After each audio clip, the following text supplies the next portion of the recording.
welcome back to the Blue Otter League Platinum Division for week number 6 of competition. We got Con Esports C about to take on Elysium Shield, but first and foremost, let's get our pleasantries out of the way. My name is Yarko. I'm going to be your play-by-play for this evening, and I'm joined by the wonderful Alls on Color. How you feeling, man? Man, it's always a pleasure to be here, and BOL has some fascinating stuff going on this week. I mean, we just saw an absolute menace of a best of 5 last night in BOL Master. Beautiful, beautiful play there that I had the luck of being on the production side for, and now I get to come cast week 6 of the Plat League. These are two teams that are still in the thick of things, Nyarko, with Yeah. Khan standing right up at the top and Elysium trying to fight for those last couple of spots. Yeah, Con Esports C definitely has the advantage going into this match 3-1, I believe you were saying on the week. So that does mean that they are in a pretty comfortable position to lock themselves in for playoffs. But obviously, they want to make sure that they get the best seeding possible. Elysium Shield have a lot on their plate, though. They have to be able to fight back, and they have to be able to find themselves a foothold this late into the season if they want a shot. Yeah, absolutely. I mean, it's starting to get to the point where it's do or die. You only have 2 weeks left here, and you cannot afford to slip up, especially when you have TD Unknown and CB Heist just inches above you in the standings. But there's no more time for delay as we are into pick and ban here. Yeah, Con Esports going to be starting us off on blue side with a Lilia ban. Given that I just got completely clobbered by someone who was probably getting boosted of playing the Lilia, I'm pretty happy to see that this is going to be knocked out. I do not need to live through that pain once again. LeBlanc also going to be taken off the table, but Elysium Shield has countered. They have gotten themselves an Udyr ban. Yeah, I do love to see the Udyr taken out here early.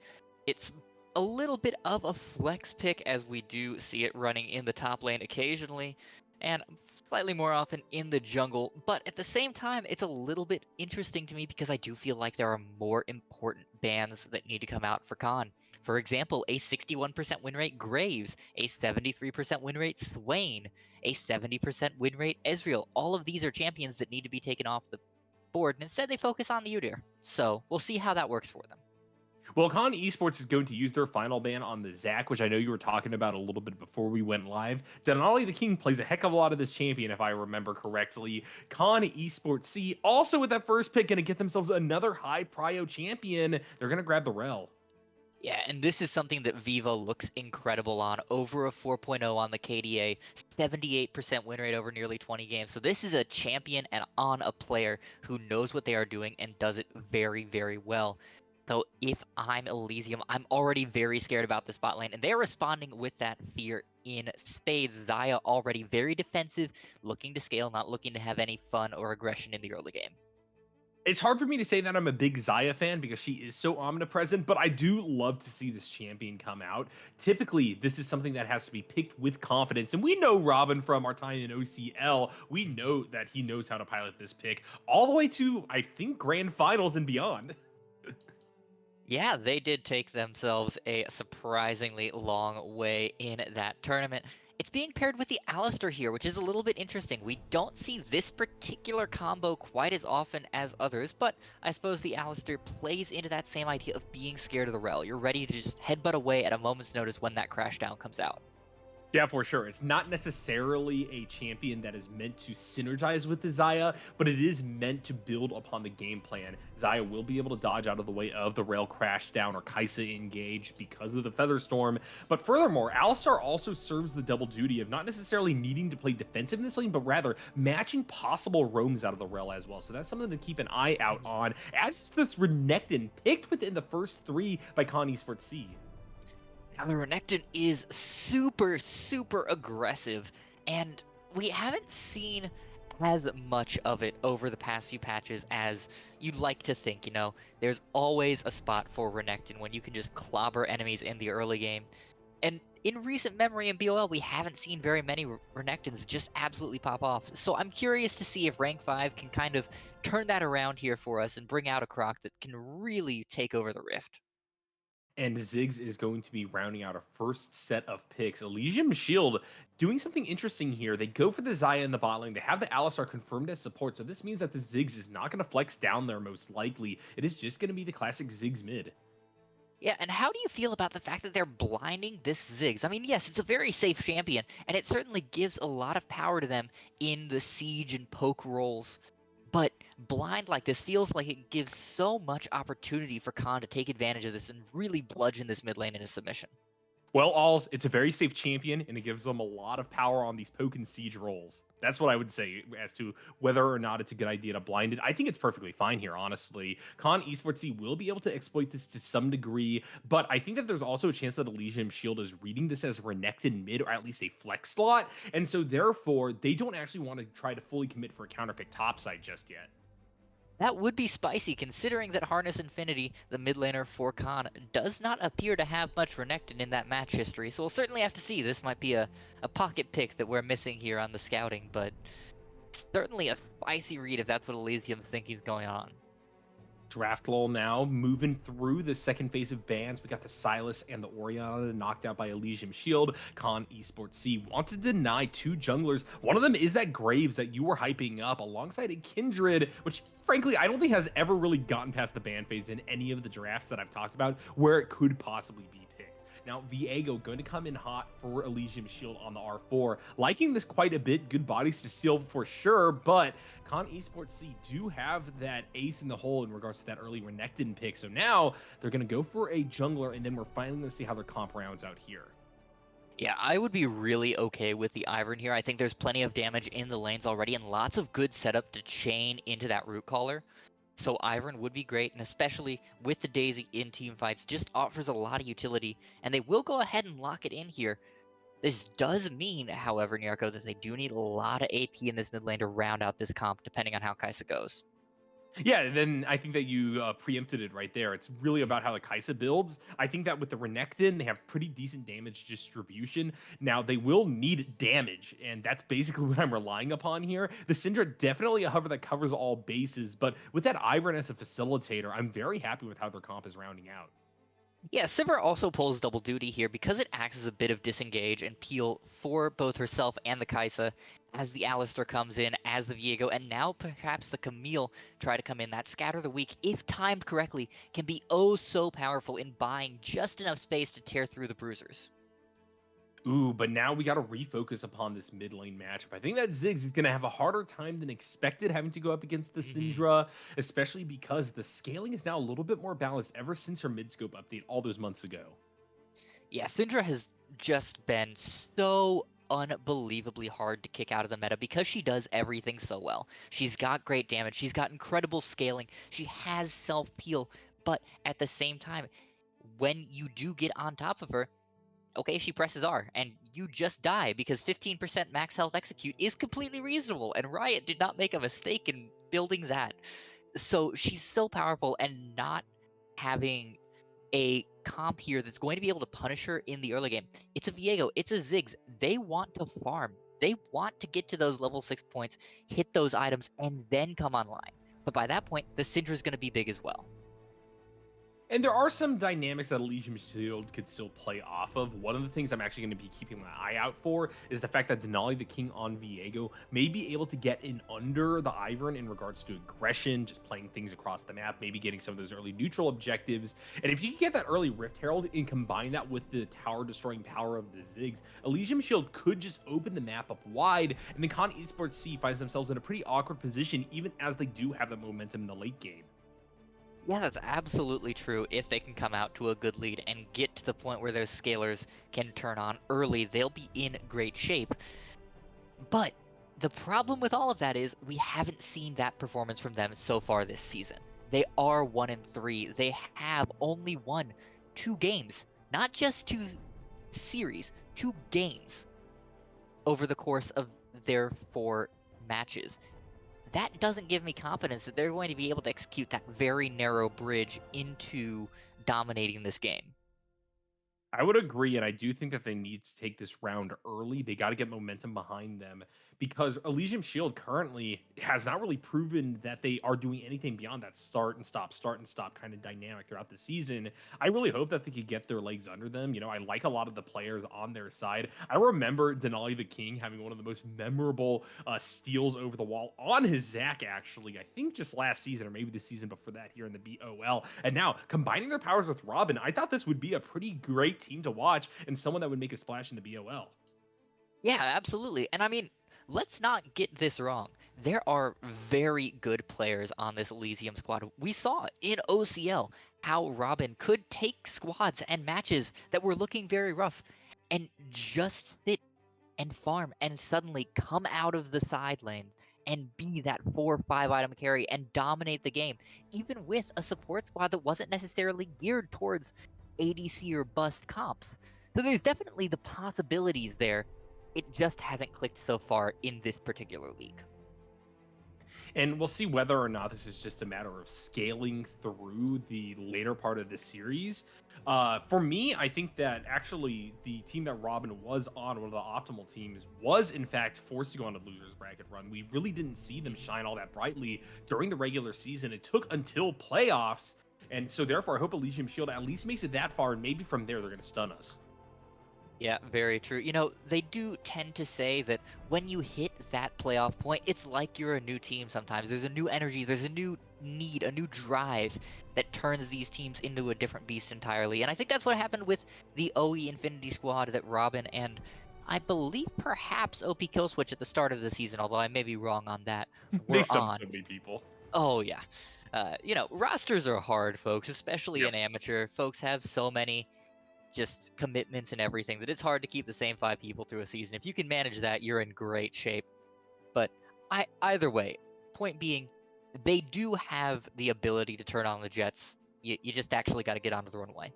All right. Well, let's see whether or not Elysium Shield can, in fact, get there. They're going to start here and now, though. We're about to enter into our spectator delay. Pecan Esports C versus Elysium Shield here in Week 6 of competition for the BOL Platinum Division is almost underway, so don't go anywhere. We'll see you guys soon.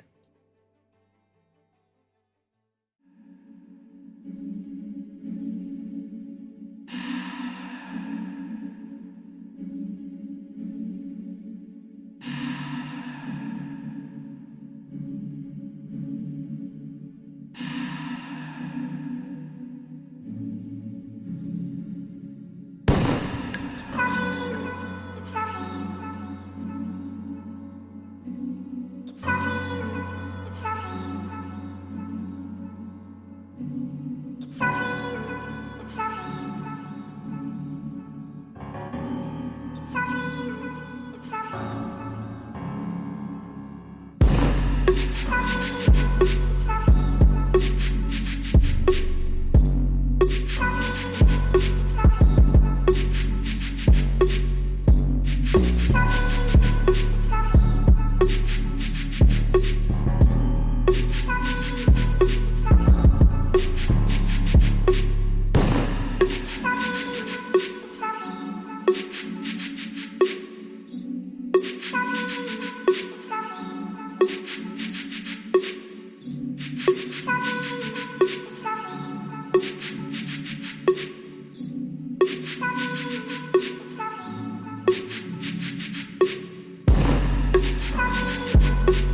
Hello, friends, and welcome back to the Blue Otter League Platinum Division. For week number 6 of competition, we got Con Esports C on blue side facing off against Elysium Shield on red. Like in the draft from both of these teams, actually, Andrew's Fat Pipe in particular, getting that pretty innovative Ivern here on that, I believe, B4 slot is something that I really enjoy seeing, and I hope to see a lot of dynamism to come from that selection, especially as I gave Nolly the King the homework of needing to pop off early on this Viego.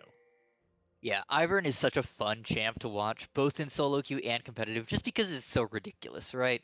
Being able to clear camps instantly, just launching yourself across the map with the root collar, having the Daisy to cause chaos in team fights and around those objectives, it just makes sense in competitive when you have such strong laners as the Renekton, as the Rel, as the Syndra, to just bring that little bit of the enemy team not quite being able to assume anything. Now, at the same time, if people know what Andrew's fight pipe is up to, I'm going to have to really struggle to say that name without He's Andrew cracking now. up in the middle of this. But I do think that it's possible to call out the Ivern. It is very possible to get this guy shut down early, and from there, put them off of tempo. And it's a champion that is pretty reliant on getting a good first clear to have any amount of influence on the map prior to, I would say, the 14-minute mark. Yeah, absolutely, which is why you've got to take advantage of Ivern's strengths. Use some unusual clear paths here, which is what we're already seeing, going from wolves to chickens over to first buff here. So the Ivern already playing with expectations a little bit, trying to get into the heads of Elysium here to really make sure that he can find that effectiveness. These lanes also pretty exciting. I'm really looking to see Harness Infinity shut down OP kill switch early, really put the Ziggs on that scaling plan where the Syndra will be able to match, particularly if they get some gold under their belt. And of course, we have the classic top lane of rank 5 on the Renekton trying to deal with this Camille. Yeah, this is a little bit surprising, the current state of it, because Renekton is so strong early, and Camille absolutely needs that Sheen to pop off. I would have expected the health disparity to be in the other direction, but rank 5 right now, having a little bit of a struggle, it seems. Zui's doing a great job of controlling the Croc. Does have that little bit of a range advantage with her sweep, and it looks like rank 5 is more eager to just get this wave under tower and is willing to sacrifice a little bit of their health with which to do so. Across the rest of the map, we aren't seeing nearly as big of trades. Bot side, Jed and Viva do manage to get the push advantage, which is kind of expected with that Rel. Alistar not able to do a whole lot prior to level 3. No, you need all those spells to really be able to do more than hold the W in reserve for the moment that Viva hits their buttons. But as we tick close for that rank 3, I'm hoping to see a little bit more action down here as the Rel tries to get involved. Yeah, Vinny Z, Robin, two players that I think I have very different views of, mostly because I've seen a lot of Robin, I haven't seen a whole lot of Vinny Z, so I'm excited to see how these two play off of one another in the lane. I don't know, Robin is just so familiar to us as someone who's paid our bills in the past all, so it's just pretty difficult to figure out exactly what that dynamic's going to be like, and we also have some action elsewhere on the map to talk about as well. Denali the King able to bully the tree man off of this scuttle crab on the top side of the map. Good movement from Zui as well as OP kill switch, by the way, to really establish priority for Elysium Shield. Yeah, this does come at the cost of a ton of pace for Denali, though. Yeah, you get the camp and you get to push Andrew off of it, but he's been sitting in this top lane for now close to 45 seconds, and they're finally getting the gank off on rank 5. And you know, that pays off, and I think that swings that pendulum of tempo right back in favor of Elysium Shield. Viego getting that patience paid off, now in a very good spot, getting Zui really short up in that top side of the map. Yeah, I caster curse the Renekton just a little bit there. Getting that kill, getting the assist onto the Viego feels really good here. They both have their Sheens now, so that little lull in the early Camille is completely completed at this point. Rank 5 is going to have to be a whole lot more careful, lest he just find himself getting 1v1 down again and again. Tons of pings coming out. Elysium Shield know where the Ivern is, and therefore Tree Man once again just has to back out of that river. I don't even think they're going to be able to get a single Scuttle Crab in this early game. Yeah, a little bit unfortunate there. Just enough pressure and enough timing that he couldn't quite get everything off. And the other downside of that is you can't get a gank off onto Vinny Z and Robin. Look how far up they are. Viva has plenty of lockdown potential and could have really, really allowed a gank to come off, but instead Andrew is just forced to take an awkward back, forced to come back onto the map before any camps are really up, before he can rotate through them again. So it just puts this Ivern further and further behind. First Dragon is up. Elysium Shield still with that priority, not only in the bot side, but mid lane. OP Killswitch doing a good job with the wave clear, at least playing that push and pull game with Harness Infinity. And so there are opportunities for Red Squad to go for an early pickup of that neutral objective. But right now, Viego's heading back towards top side on the prowl, maybe looking for some more kills for us. Yeah, rank 5 in an awkward position here. Can't quite get this wave to fully crash, so reliant on Zui to start the push the other way, especially with the huge amount of health loss that he took trying to push that lane all the way up the turret. Now we see some pressure down towards the bot side. Those health bars getting low very quickly, but with the Mega Inferno Bomb already used, Jed and Viva should be okay right now. This was an interesting call by Elysium Shield using that Mega Inferno Bomb so early, because now Ziggs is going to be reduced in their ability to follow up on a gank from Denali the King mid lane. But let's hold our thoughts about that, because Denali the King is going to have to go top first. Zui dealing with a 1v2 for the time being, actually remaining pretty healthy with that level advantage. They're able to zone away the Tree Man and Croc, and Con Esports C are going to have to look elsewhere for a play.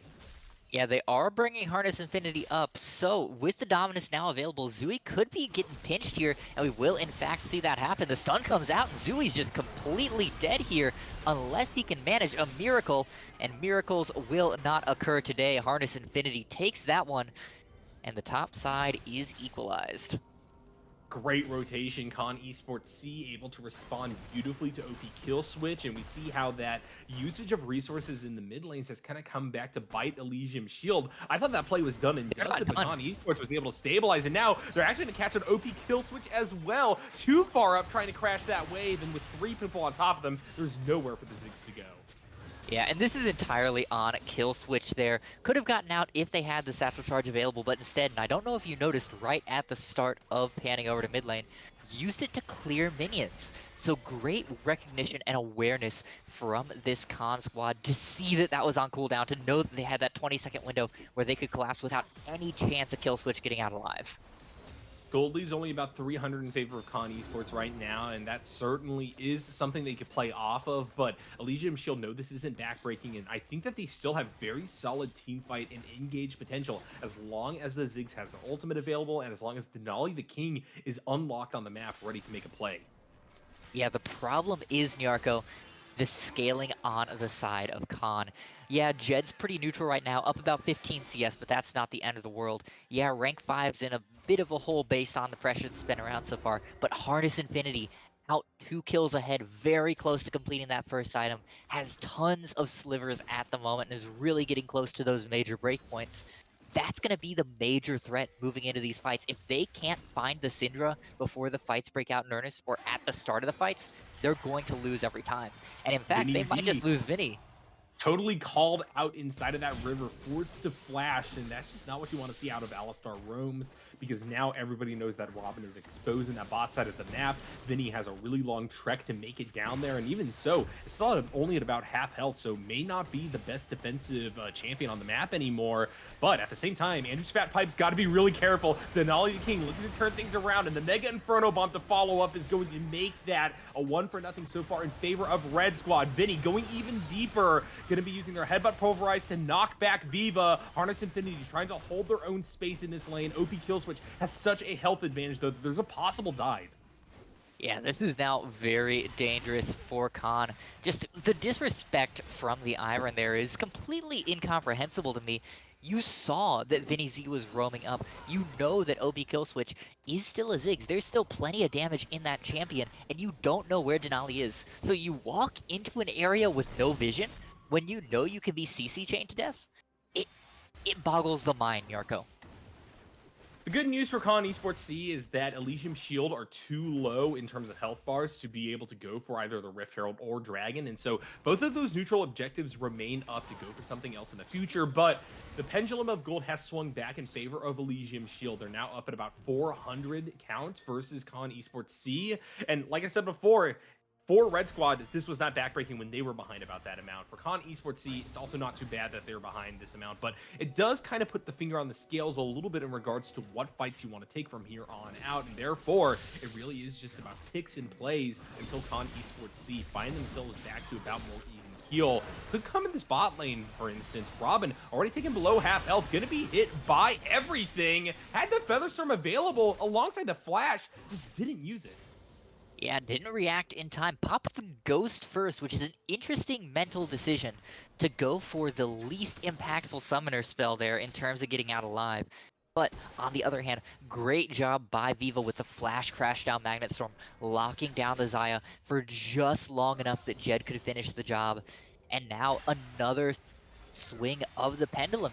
Another scaling piece for this con squad that's starting to tick up, and they're going to get a major objective out of it as well with this Infernal Drake setting themselves on that track towards Soul. It's not the fastest. They're looking at 25, 26 minutes for Soul Point at best, but it's still another thing that this Elysium squad has to be aware of, which is not what they needed. Yeah, Con Esports C really is doing a good job of resetting the map right now. The problem is Jed's in a lot of trouble. They're able to walk out of the Blade Collar, though, and therefore, I don't think Robin's actually going to be able to pick up a kill here, and they probably will exchange themselves in kind. Another crash down from Viva to follow through, and look at the Daisy knockups as well. The kill will go over to the Rel, and Vinny Z is left all alone. Yeah, this is what I was concerned about when I saw that Viva was on this rel. You don't get to an 80% win rate by being mediocre at saving your ADC. You don't get to that win rate by just being okay at starting fights. You get to that win rate by being exceptional in every state of play. And Viva right now looking gorgeous on this rel. They are going to lose mid-turret. The Ziggs does plenty in that regard, and that's a lot of gold going back over to this Elysium squad. But the dominoes, they just keep falling in such a way that they can't get out to that major lead that they needed. Now, I will note, this is a huge gold swing in favor of Elysium Shield. OP Kill Switch is in a great position because this is what you want the Ziggs to be doing early. Be able to rotate Robin and Vinny Z into that mid lane. Now, Ziggs can concern themselves with a few more towers before the plates even fall, and they're doing so with a huge boon in regards to their income. So Con Esports C has to devote a lot of resources to take care of this little guy, and now we're going to see Harness Infinity have to deal with the 2v1 mid. Yeah, it doesn't seem like Robin and Vinny Z want to push their luck, especially not with Viva floating in the area. The fear of that Magnet Storm, of another lockdown combo onto Robin, especially while all the escapes tools are unavailable, is just too much for this squad to bear. So they're going to play it passive, they're not going to put any pressure, and they're going to let Harness get out of that lane perfectly fine, let Jed rotate over. The calm before the storm, no neutral objectives up right now. It's just a matter of trying to find early gold leads off of individual laners and maybe a few ganks here and there. Con Esports C really did a good job of restabilizing Andrew's Fat Pipe in a very comfortable position. Denali the King needs to do a bit more on this Viego, I would say, and it could come in the form of this skirmish in the spot side river. Vinny Z already incredibly low, having to get to safety out from under Daisy is not a good start to things, though, so Con Esports will just walk this back out. Yeah, there's nothing to fight over here right now. It's still 2.5 minutes until Drake, so this Scuttle Crab won't provide any vision or priority for that. Just a little bit of a everyone happened to be there kind of fight, which means that everyone backing out has no real issues. As Rank just dies to the minions. All right, sure. That's something Camille can do because her Q is healthy. I think that Zooey did a great job playing on the knife's edge, no pun intended, though, and rank 5 just did not respect the range that the Camille has, and that's been kind of the story of the top lane, actually. Besides the multi-man play that Con Esports forced up there, this kind of has just been Zooey's game. Yeah, absolutely. It seems like rank 5 isn't very comfortable playing into the Camille, even in the early couple of levels where that should be Renekton's time to shine. Rank 5 was losing in the health trades, they were losing in pressure, they were forced to stand off of the wave constantly. So this has just been a really unfortunate matchup, and I'm not sure if it comes down to not having played the Renekton enough to see Camille, not knowing Camille well enough to be aware of her ranges and timings, or if it's just that rank 5 is not the better player in the top side right now. Yeah, a lot of questions unanswered at this point in time. Con Esports are behind on gold, still stemming from that play in the mid lane where the tier 1 was taken down. And for the team that really should be the favorites in this series, that is a little bit worrisome, especially as rank 5 may be pressured yet again. Hextech Ultimatum, gotta lock the Croc up, and Denali the King has some space to try to go for a dive. Andrew will come in time to deep push, but still, Con Esports really feel like they're on the back foot up here. Yeah, having to devote this many resources just to save an 0-2 laner feels really bad if you're Andrew right now, because that's the flash burn, that's the daisy burn.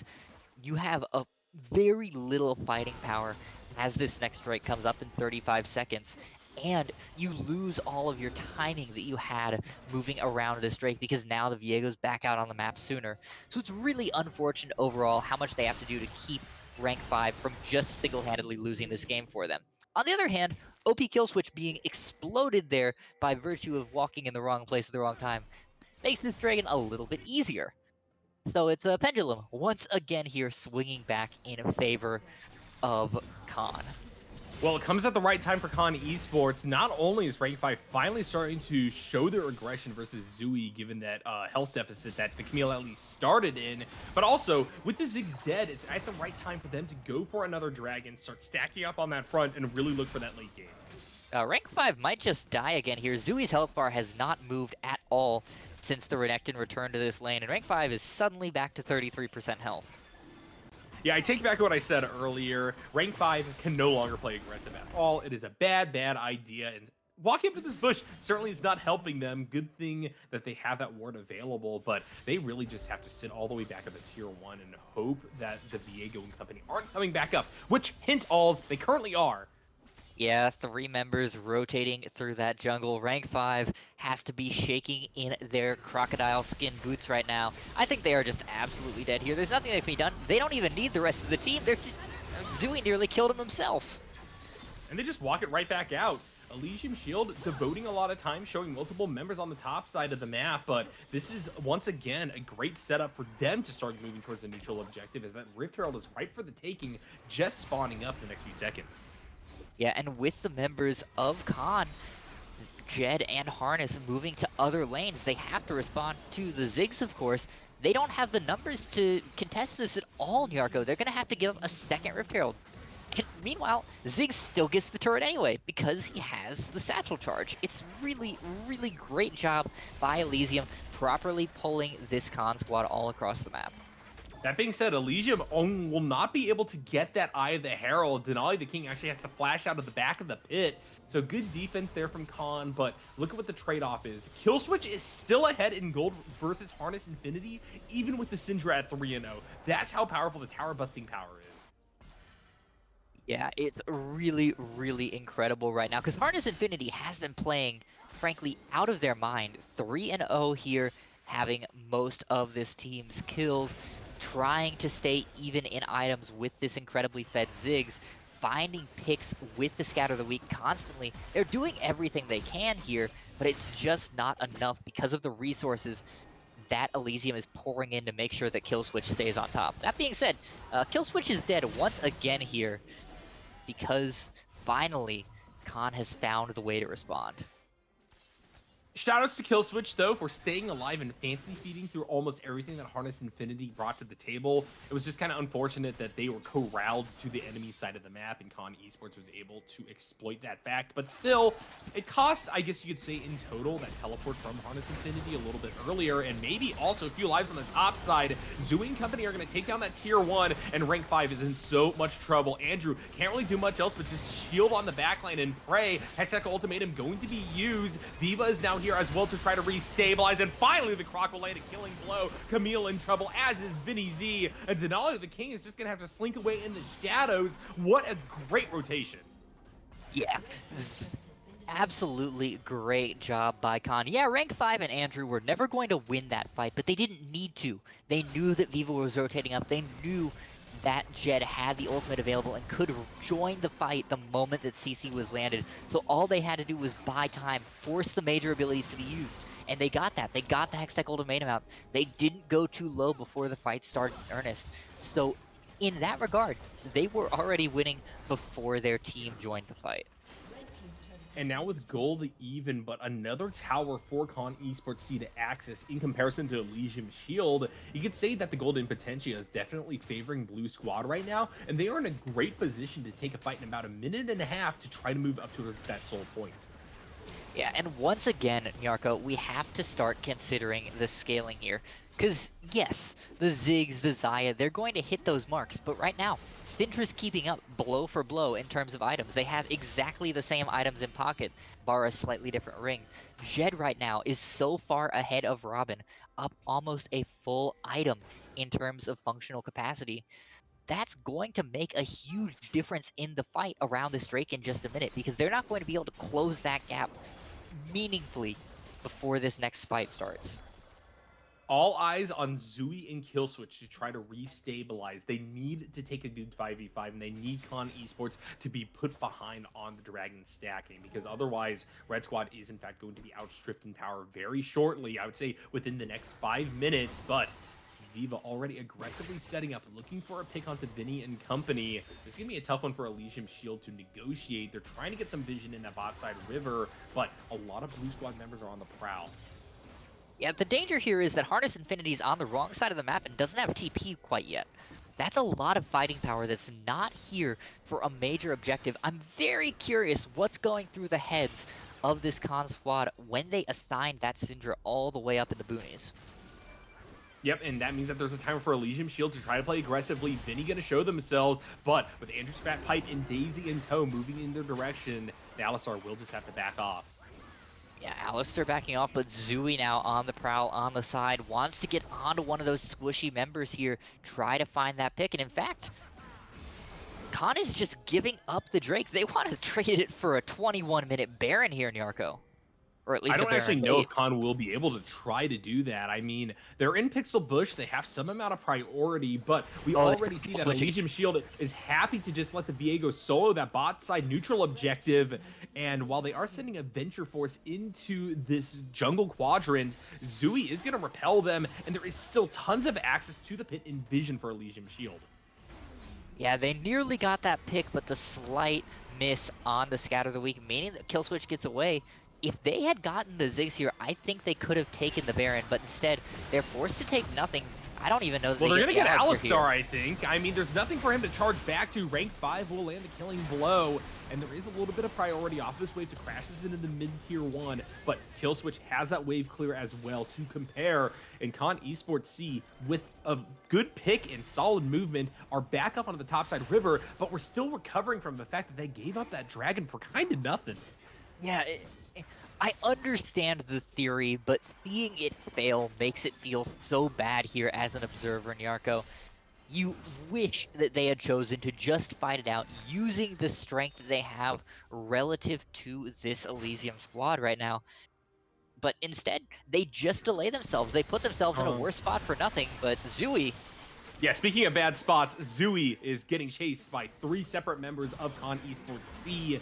And I'm not really sure what they were thinking moving up in that direction. This is just not a place that Elysium Shield can currently occupy. Yes, they can fight for vision. They can continue to skirmish on the outskirts of this river. But Con Esports has devoted the entirety of their tempo to trying to secure vision around the Big Purple Worm and some amount of presence in this topside river. I mean, they gave up a dragon for it.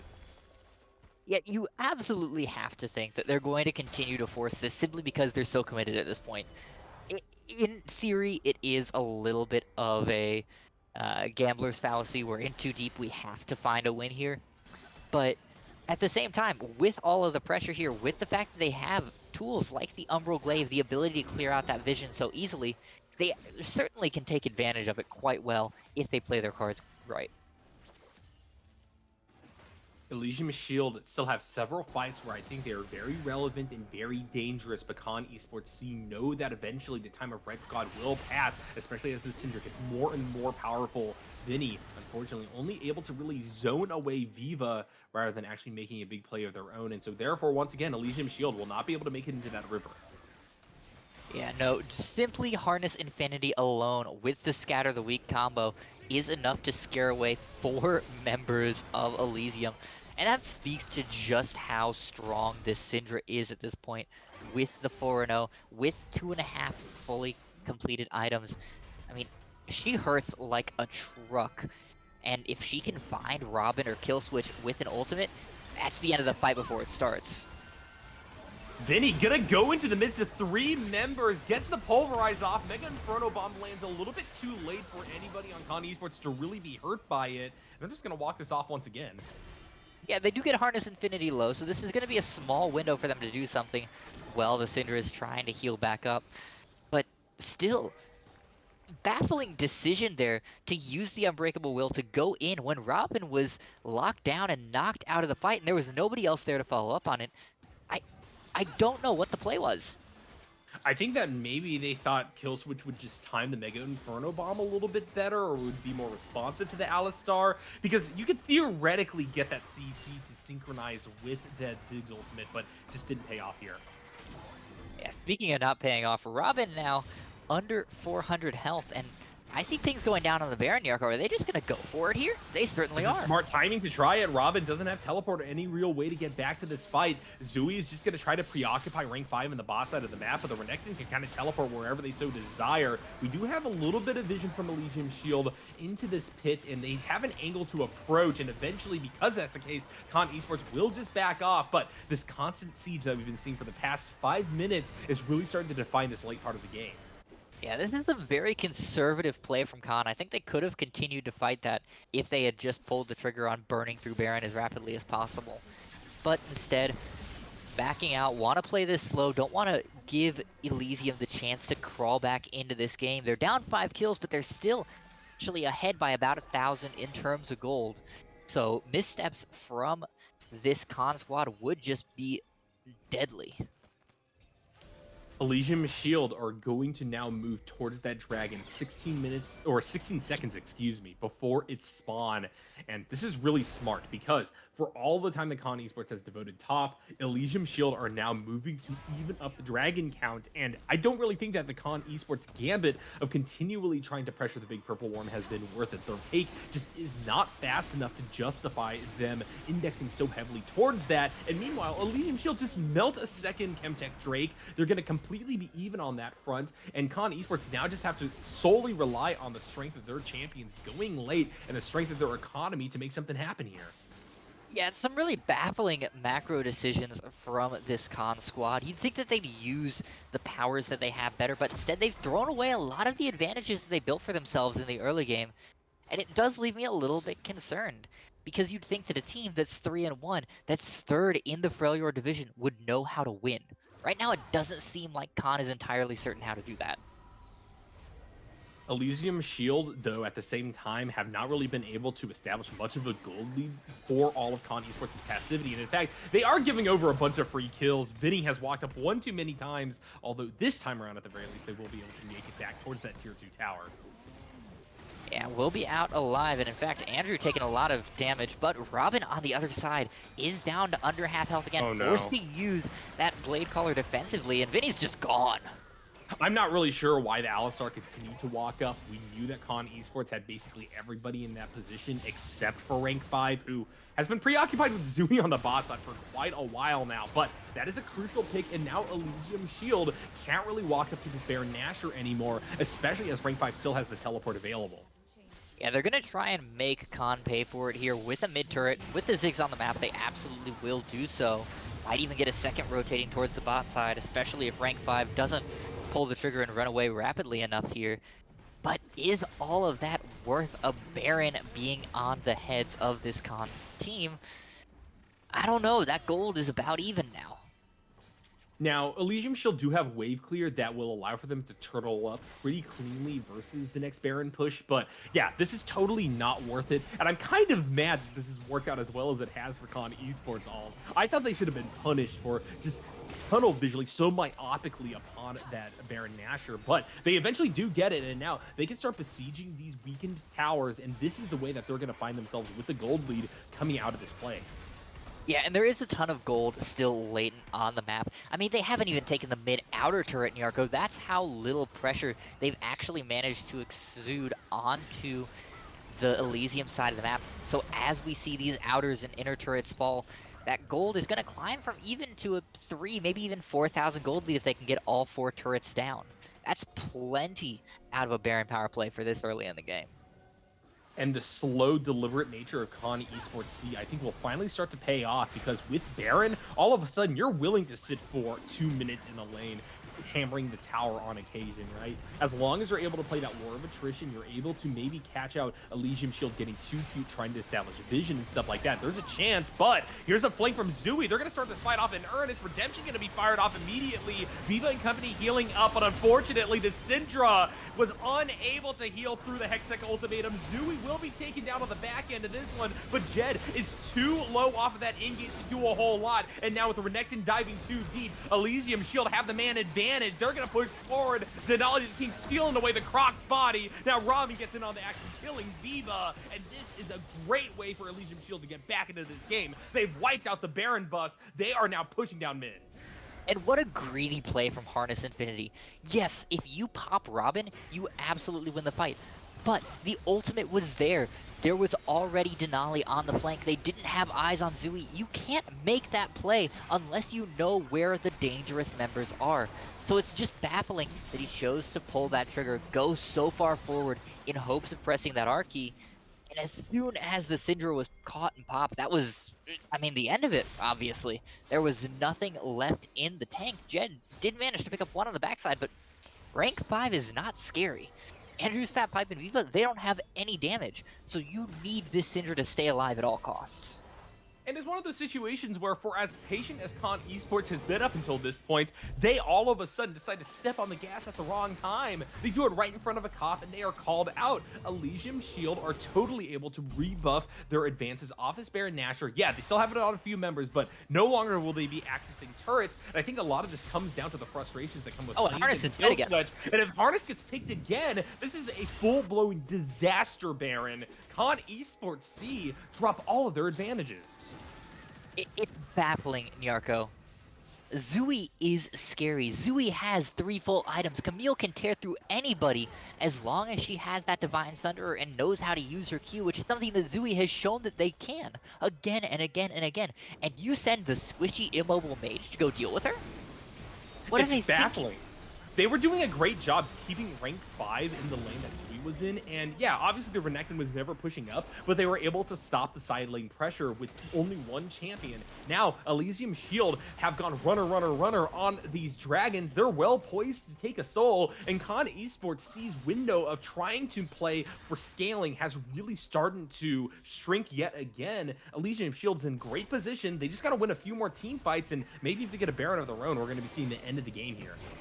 Yeah, you gotta give credit to Elysium. You know, we mention occasionally that Plat League is a league of which team can fumble the bag last. And right now, Khan is making mistake after mistake after mistake. That wouldn't matter if Elysium wasn't taking advantage of it, but every time they misstep, Elysium is there to push them just a little bit further off balance. And that's a great read from this squad. And that's the thing, right? Think about how many times Elysium Shield has walked up too far and they got punished. Vinny Z, looking at you, buddy. I'm sorry. I know that your Alistar's been doing a lot elsewhere on the map, but in terms of just giving over free kills to Con Esports C, the Alistar's death was the reason why that Baron Nashor was taken to begin with, right? And it's that kind of dynamic that Con Esports needs to exploit a little bit more. But Elysium Shield, they are not just getting one objective whenever they get kills on their side. They're knocking down towers, and now Con Esports has a reduced capacity to make moves across the map because they're so far pushed back. But Vinny Z is once again almost about to die to Harness Infinity. They're starting to tank up a little bit more, though, so this is just not quite the threat they once were. Okay, a question here. Has Vinny Z ever used the ultimate in an actual team fight, or has every single time been because they got picked by Harness Infinity? I would like to say it is the former, but it doesn't seem like it is. I think that Vinny Z has mostly had to use it pretty defensively. I mean, it's unfortunate, right? You would like to see the Alistar using it more aggressively. But on the flip side of that, if they've only been using it defensively and they're still doing well enough to keep this team in this game, that has to say something to both Vinny Z and the rest of the squad for being able to play around it so well. Wait, Vinny Z did use their ultimate on that engaged mid lane where Killswitch tried to ult everybody. So I guess that technically counts, but that was a very optimistic play. Here, though, is a much better one for Con Esports C. Rushing forward, melting multiple members' health bars, but with Andrew and Viva too low to go for a re-engage, Elysium Shield are going to continue to shove down this lane, and now Zooey has also joined the party. Yeah, Zui, who by the way just took the bot lane inhibitor. I don't know that anybody noticed, but it is currently down. That's more pressure that this Khan squad is going to have to respond to constantly. More resources they're going to have to commit to somewhere other than standing around Baron for 3 minutes straight in order to take it. It's just going to be so much harder for them to come back into this game now that Elysium has really, really cranked it up to 11. And now Khan Esports are going to have to negotiate the super minions while the Baron Nashor, the apple of their eye is available, and Elysium Shield, I think, has a much easier shot at tanking this and taking it. They are up about 2,000 gold, a little bit less than that, which, given we're at the 35-minute mark, isn't a whole lot. But I just feel like they're employing that gold a lot better than Khan Esports C has up until this point. And I actually have not been seeing Hardest Infinity be the threat they were at about the 20-minute mark anymore. It kind of feels like they've fallen off a little bit because Elysium Shield has some more bulk in their builds. Yeah, they have more bulk, and Hardest Infinity has not been playing as well as they did in the first half of this game. The Scatter the Weeks were incredible in the first 15-20 minutes. They were finding catches left and right. Now it feels like they're missing more shots than they're actually landing. And it's not like they're down in items. They are only half an item down over Kill Switch. Jed is actually a full item up over Robin. But they're just not using what they have. That being said, Elysium Shield have to be careful walking this far forward. Denali the King already called out, and that Mega Inferno Bomb burned early in a fight that hasn't really gone underway. Khan Esports C, knowing that they have exhausted those resources, may start to push towards this topside river. Yeah, but the other members are still very healthy. The Guardian Angel is on Zui. They have plenty in the tank, and Denali's not even all that low. Still has over 2,000 health, and if this Khan team gets pushed back any further, then we're going to see what we're seeing right now, which is just Elysium saying, sure, we'll go take Baron. You can't stop us. Harness Infinity going to be the one to deal with the super minions on the bot side of the map, but notably, they do have teleport available. Zui going to go deep, though. They're trying to kill Andrew early in this one, but the Iron manages to walk it out. Rank 5 going to pop the Dominus and starts tanking for the team. Denali the King going deep into the backline, desperate to kill the tree, man. They can't quite reach them, and with the lock of the Iron Solari, they're just going to walk this off, and look what is turned around. Vinny and Denali both dead. Jed going on a rampage. And Khan Esports have finally flexed their muscles. They're showing what they're all about.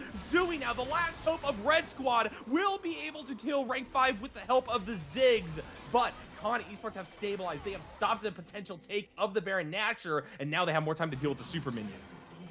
And they have time to deal with the supers that are currently hitting the Nexus, by the way. Zui getting very close to dying here. One more W will land, but it doesn't look like the Prey Seeker is going to come out. Jed doesn't quite have the range or the sniping capacity to kill that Camille. And they're going to lose soul here. That's a 4 Chemtech soul. When these members get below 50% health, they're going to be unkillable for Elysium here. I'll be honest, I thought that Khan would be able to get back onto the map a little bit faster, but yeah, Elysium Shield, they saw their window because they were so deep in enemy territory. They were able to swing back towards that Chemtech Dragon while Khan Esports tried to go heal up, and because that was the case, Andrew, who did survive throughout all of that, wasn't able to contest their soul, and now, yeah, with 4 dragons to their name, Elysium Shield still have found themselves win conditions, they're up gold, and that was a little bit less good of a fight than what I initially thought. On the other hand, this does open up another possibility for Khan, because now you have the Elder Drake on the table. If Andrew can get in there and get a steal, even if they die, just having the Elder buff on your team is such a powerful combat stat that it can turn even a 4v5 into a winning fight. Robin having to burn their ultimate to get out, but good response there from Killswitch to repel any further advance from Jed, who used the killer instinct. I think in total, Khan are very happy with that trade of ultimates in the mid lane because it buys them more space with which to push up, especially given the fact that they really do not want Elysium Shield encroaching on the base any further, because that probably means another dead inhibitor on their side. But as I've said before, the window for this team is closing, and they really don't have that much time to try to go for something like a Baron Nashor. They need to find picks here and now. Yeah, I mean, Jed is shipping down health bars with the Prey Seekers, but it's not nearly enough. There's plenty of health regen on the Viego, on the Camille, even on Robin right now with the Bloodthirster and the Blade of the Ruin King. So you need to find more than just constant W's being landed. You need to find angles in. Viva, who did so well in the early game, needs to find those massive engages once again. onto OP, onto Robin. Harness needs to find that stun again, but instead, they're forced to spread across the maps. They're forced to respond to all of the pressure that Elysium is putting left, right, and center. And they can't. They can't group up. They can't find those moments that were getting them through the early game. And they're just slowly getting chunked out by this spread squad. Crossing over the 40-minute mark now. If Elysium Shield or Con Esports are able to get a full-on ace for either side, the game could very much be over if there's even a modicum of a wave to play off of. So with that in mind, everybody already playing so carefully in this game are going to further tread on that knife's edge. And this does mean that we are going to be looking at a few very explosive fights to end this game out. Because right now, Con Esports and Elysium Shield seem both unwilling to fully push up. Yeah, I mean, right now, if Khan loses a fight, it's the end of the game. They have one Nexus turret, it's at 1/3 health. There's really no hope if they lose even 1 or 2 members here and begin to be sieged upon. So this expeditionary squad here trying to keep Elysium from starting the Baron has to play very carefully. And they're not even going to stop the Baron. It's down to 7,700 already, and Harness is the only one in the area. Harness is dead here before the fight starts. Oh, this is such a bad misplay from Con Esports. Baited in now. Rank 5, who has so far been the lesser between them and Zui, is going to have to try to defend their Nexus. And I don't think they're going to be able to do so. Cross-map redemption coming through. Rank 5 trying to hold on. Zui does go low, but now that Nexus is exposed. Even if the Camille dies here and now, the question is, does it even matter? It certainly doesn't seem like it, because Zui can just bully rank 5 again. You wait 30 seconds, 45 seconds. You wait until that Guardian Angel is up, and suddenly it does not matter. Rank 5 can wail on him all he wants, but Zui will just respawn and finish the Nexus. They're going to try and kill the Camille now, but this buys so much space in the rest of the map. There's free resets coming off from Elysium. In a perfect world, Khan would be taking Baron right now. They'd be making use of the fact that Red Squad is off the map. Instead, they're forced to do nothing. They're just walking back and forth between lanes, trying to keep this game from being over before the Baron is even touched. And gold is sitting at even, so the real difference maker in this game has been Elysium Shield coming back from down 2 dragons to take the soul. And that is entirely Khan's fault. The fact that they were unwilling to contest any of those 4 dragons really speaks volumes to the fact that they're just playing too damn passively. Yeah, absolutely. But on the other hand, you also have to give Khan credit. They are down 5 turrets and 2 dragons, and only 500 gold. That's an incredible job of stabilizing this game, considering how much they've lost for nothing. I would say that for me, it's not stabilizing the game though. I thought they were firmly in the lead for a lot of this. They just kind of squandered their resources. And so, while we could debate semantics depending on how the outcome of this actually plays out, what I will say is that both of these teams are kind of struggling with this deep late game, and it's really coming down to one final fight to define who's going to come out on top 1-0 in this series so far. You know, Nyarko, I'm not so sure that I agree that Elysium is struggling. They're just playing it slow because they know that they have a win condition walking between mid and bot right now. Zui is just waiting for this Elysium squad to pull enough resources out from the base. And that's what they've done now. The TP's coming out, and suddenly Zui's in the fight. They want to take this. They want to win the game here. Robin's in a little bit of trouble, but all eyes are on the Camille, using the Hextech Ultimatum to keep Harness Infinity locked up. Jed gonna have to kill her Instinct over the wall, and that will pop the Guardian Angel, but the question is it enough when Robin is now unleashed upon this game? The Camille will fall, but it's too little too late. Elysium Shield have found their fight, and they are looking to win it off the back of Denali, the King, stealing body after body, jumping forward with the Heartbreaker, and Killswitch is teleported into the enemy base. They will blow up the Nexus, and Elysium Shield go up 1-0. What a sad way to end this match. There's a massive fight going on, and OP Killswitch says, no. No more kills. We just end the game right here. I'm gonna go ahead, gonna TP in, gonna take the Nexus. Don't care about winning honorably, I just want the W, and 44 minutes on the dot is the end of it, Nyarko. Yeah, I would say that that probably makes the most sense for me in regards to ending that game. If I'm 41 minutes into something like that, I would want it to be over as well. So maybe honorless, maybe this is the ARAM special, but Killswitch definitely decided to put that last nail in the coffin. But honestly, Con Esports losing that fight, I think, was going to basically consign themselves to death in that game anyway. That's fair. The game was over, but it still feels bad from a moral standpoint for Khan, not giving us the chance to try and turn that fight around. Does lead into the question. They can't turn the fight. They can't turn this game. How do they turn this series now? I think that they just need to show more regression, honestly. Con Esports C were happy to sit upon a 2-dragon advantage, pretty solid team fighting, even gold count, and they just kind of threw it away over the course of what was a pretty agonizing 40 minutes. And so Elysium Shield have proven that through a little bit more aggression and some smart plays to exploit the passivity of Con Esports, they're able to make a mark. But if they lose an early game and Con all of a sudden turns the gas on at the right time, mid to late in the next one, I think Elysium are going to have to go back to the drawing board, find their own plans to try to stabilize in this series. So this is by no means over, and I'm really excited to see what happens as both teams are looking to evolve for the next round. We'll see you guys after the quick break.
friends, and welcome back to the Blue Otter League Platinum Division. We are moving into week number 6 of competition, and we got Elysium Shield versus Con Esports C. And that was quite the interesting game number 1. A pretty long game, all things considered, 41 minutes, and a lot of that was unfortunately Con Esports throwing away what was a good early game advantage with a lot of scaling insurance because they just were unwilling to do anything except for commit to Baron over and over again. Yeah, it was 14 minutes of Khan really taking advantage of the team that they had drafted and the abilities that they had. And 30 minutes of Elysium just saying, oh, you want to throw this game away? Sure. We'll take a tower. We'll take a Baron. We'll take 4 Drakes, and then we'll take your Nexus. Because you just won't fight us. You won't play the game. You refuse to do what your comp will do. So Trying now... to Go ahead. All I was gonna say is that trying to grind out the enemy makes a lot of sense if you aren't playing against the Ziggs, who is going to get a tower every time you sit back and relax, right? So that is something I want to see addressed here. We are getting an Ivern ban actually out of Elysium Shield, who had to contend with Andrew's Fat Pipe on that last time around, alongside a few other junglers taken off the board, not only from Elysium, who have gone for all 3, but Khan as well, who are going to knock out the Zac alongside a Lilia and a LeBlanc. There we go. That was the name. I had too many L's on the mind right there. Now, Elysium Shield has gotten themselves the Xayah on the B1 to go into Robin's hands yet again. And I gotta say, bot lane was definitely not the defining factor in this game. No, I mean, Robin was quite good by the end of the game. They did the same thing we saw this player do in OCL, which is sit back, don't lose bot lane. Don't win it by any means, but just stay even enough to get to 4 items and suddenly be a factor in team fights. And that's what happened. They got to 44 minutes. They had all the items they needed, and they were a relevant factor in team fights. So they've found that it's stable, it's safe, and there's nothing wrong with it. Might as well go back to it. Yep, and Elysium Shield now has to find themselves a new angle from what they were doing in beyond that bot lane the rest of the game, because while I do think that Con Esports are still leaving open some of these choicey picks like the Ziggs that Elysium Shield got last time, this Maokai is a great stabilizing force on Red Squad's side, and I imagine that the second ban wave is going to be a little bit more responsive to what we saw in game number 1. We certainly have to hope so. I mean, I do like the Maokai here from Khan. It definitely has the ability to get a little bit more involved in the early game, and with the ultimate coming across team fights can be a major destabilizer. But by the same token, it is dependent on your team once again. You're not going to have a Maokai solo carrying the game. You still need damage dealers. And if your damage dealer walks up into the enemy team and gets bursted before the fight starts in earnest, the Maokai's not going to do a whole lot more than the Ivern. Yep, I agree with that. Xin Zhao going to be picked up by Elysium Shield. They have self-banned the Jarvan, and so they're going to kind of go for the counterpart in the Demacia world. I like the Xin Zhao quite a bit. High tempo early. Going to try to once again get in under that Maokai and make a splash before we really see that Nature's Grasp come out. Yeah, the downside to Xin Zhao, of course, is as soon as you start hitting level 11 or so, getting 2-3 items, you start to fall off very hard. So Elysium's going to have a squad that kind of picks up the rest of the pieces from there. The Xayah obviously will come online, but I'll be expecting to see some scaling in the mid and potentially the top lane as well if they don't go into a tank. All right, the Rel once again returning to the Rift for Con Esports. This, I think, was a highlight of their side. They just needed to tell Viva that you have the autonomy to go for more engages, because I swear, if Viva just crashed down 50% to more in that game, we probably would have seen a dub for Con. Yeah, and we saw it. It was beautiful in the first 9 minutes of the bot lane. They got multiple kills onto Robin. They saved the ADC so many times. Jed got out of multiple sticky situations just because Viva was able to run interference so well. The Rel was nowhere near the issue. The Rel kept Khan in this game far longer than it deserved to be in. So if Viva is allowed to do more, Khan will likely be in a much better spot. A Renekton ban from Elysium Shield not wanting rank 5 to go to that champion again, but it is fired right back onto Elysium by Con Esports C, who want to deny the Camille. That was such a menace in this one. If we're going to talk about places that were the focus, it was Zooey on that champion, absolutely tearing up and being a side lane menace. Oh, absolutely. The Camille was beautiful there.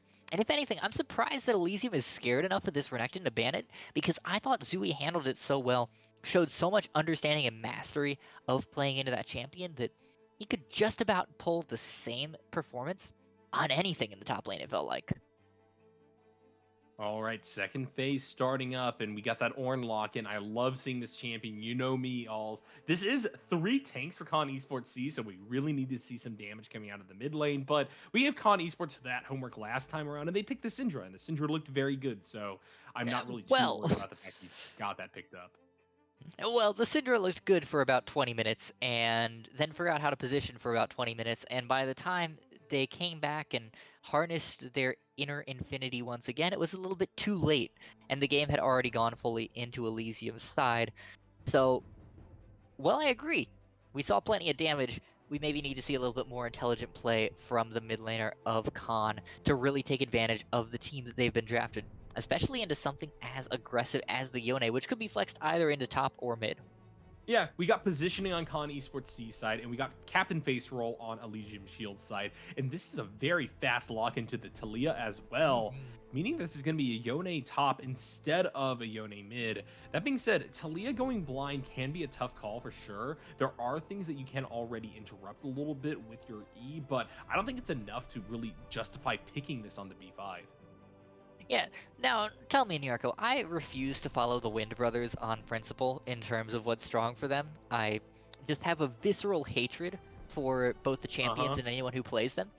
Is Hullbreaker Yone still ungodly powerful in the top lane? I'll be 100% honest. I did not know that was actually a thing to begin with because I don't think I've casted a Yone top in a while. But we Yeah, can take for a a quick couple of peek here while we wait. Yeah, for a couple of patches there, it was almost mandatory for Yone to go Hullbreaker second or at the very least third item in the top lane. Had something like a 58% win rate at its peak over the course of a patch. So I'd like to think that Riot has paid attention to that and taken it off the hyper powerful pedestal that it was on, but it's entirely possible that we might be seeing it come out here for Elysium anyway. Well, it still does seem like that Kraken Slayer into the Hullbreaker build is ideal for the top lane, but Oh joy. just in general, Yone isn't really hovering at that great of a win rate in that position to begin with. Very fair.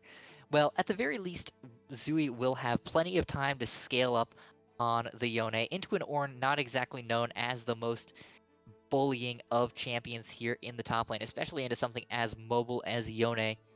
We do see Harness Infinity, by the way, on the Orianna here. It's a lot of the same energy as the Syndra, lots of zone control, lots of long range ability to poke and harass the enemy. But without the Scatter the Weak, with just the Shockwave instead, will Harness Infinity be able to play that little bit more passively, that little bit safer, and take advantage of the massive beefy front line that's been built in front of them? I do think Orianna is a better champion than Syndra is right now. And man, the setup, the CC that can come through from Con Esports will delete Elysium Shield before they blink if they go too deep. And if they make some of the mistakes that I thought that they were continually kind of putting forward in that game number 1, Vinny Z in particular really has to watch their back on this one.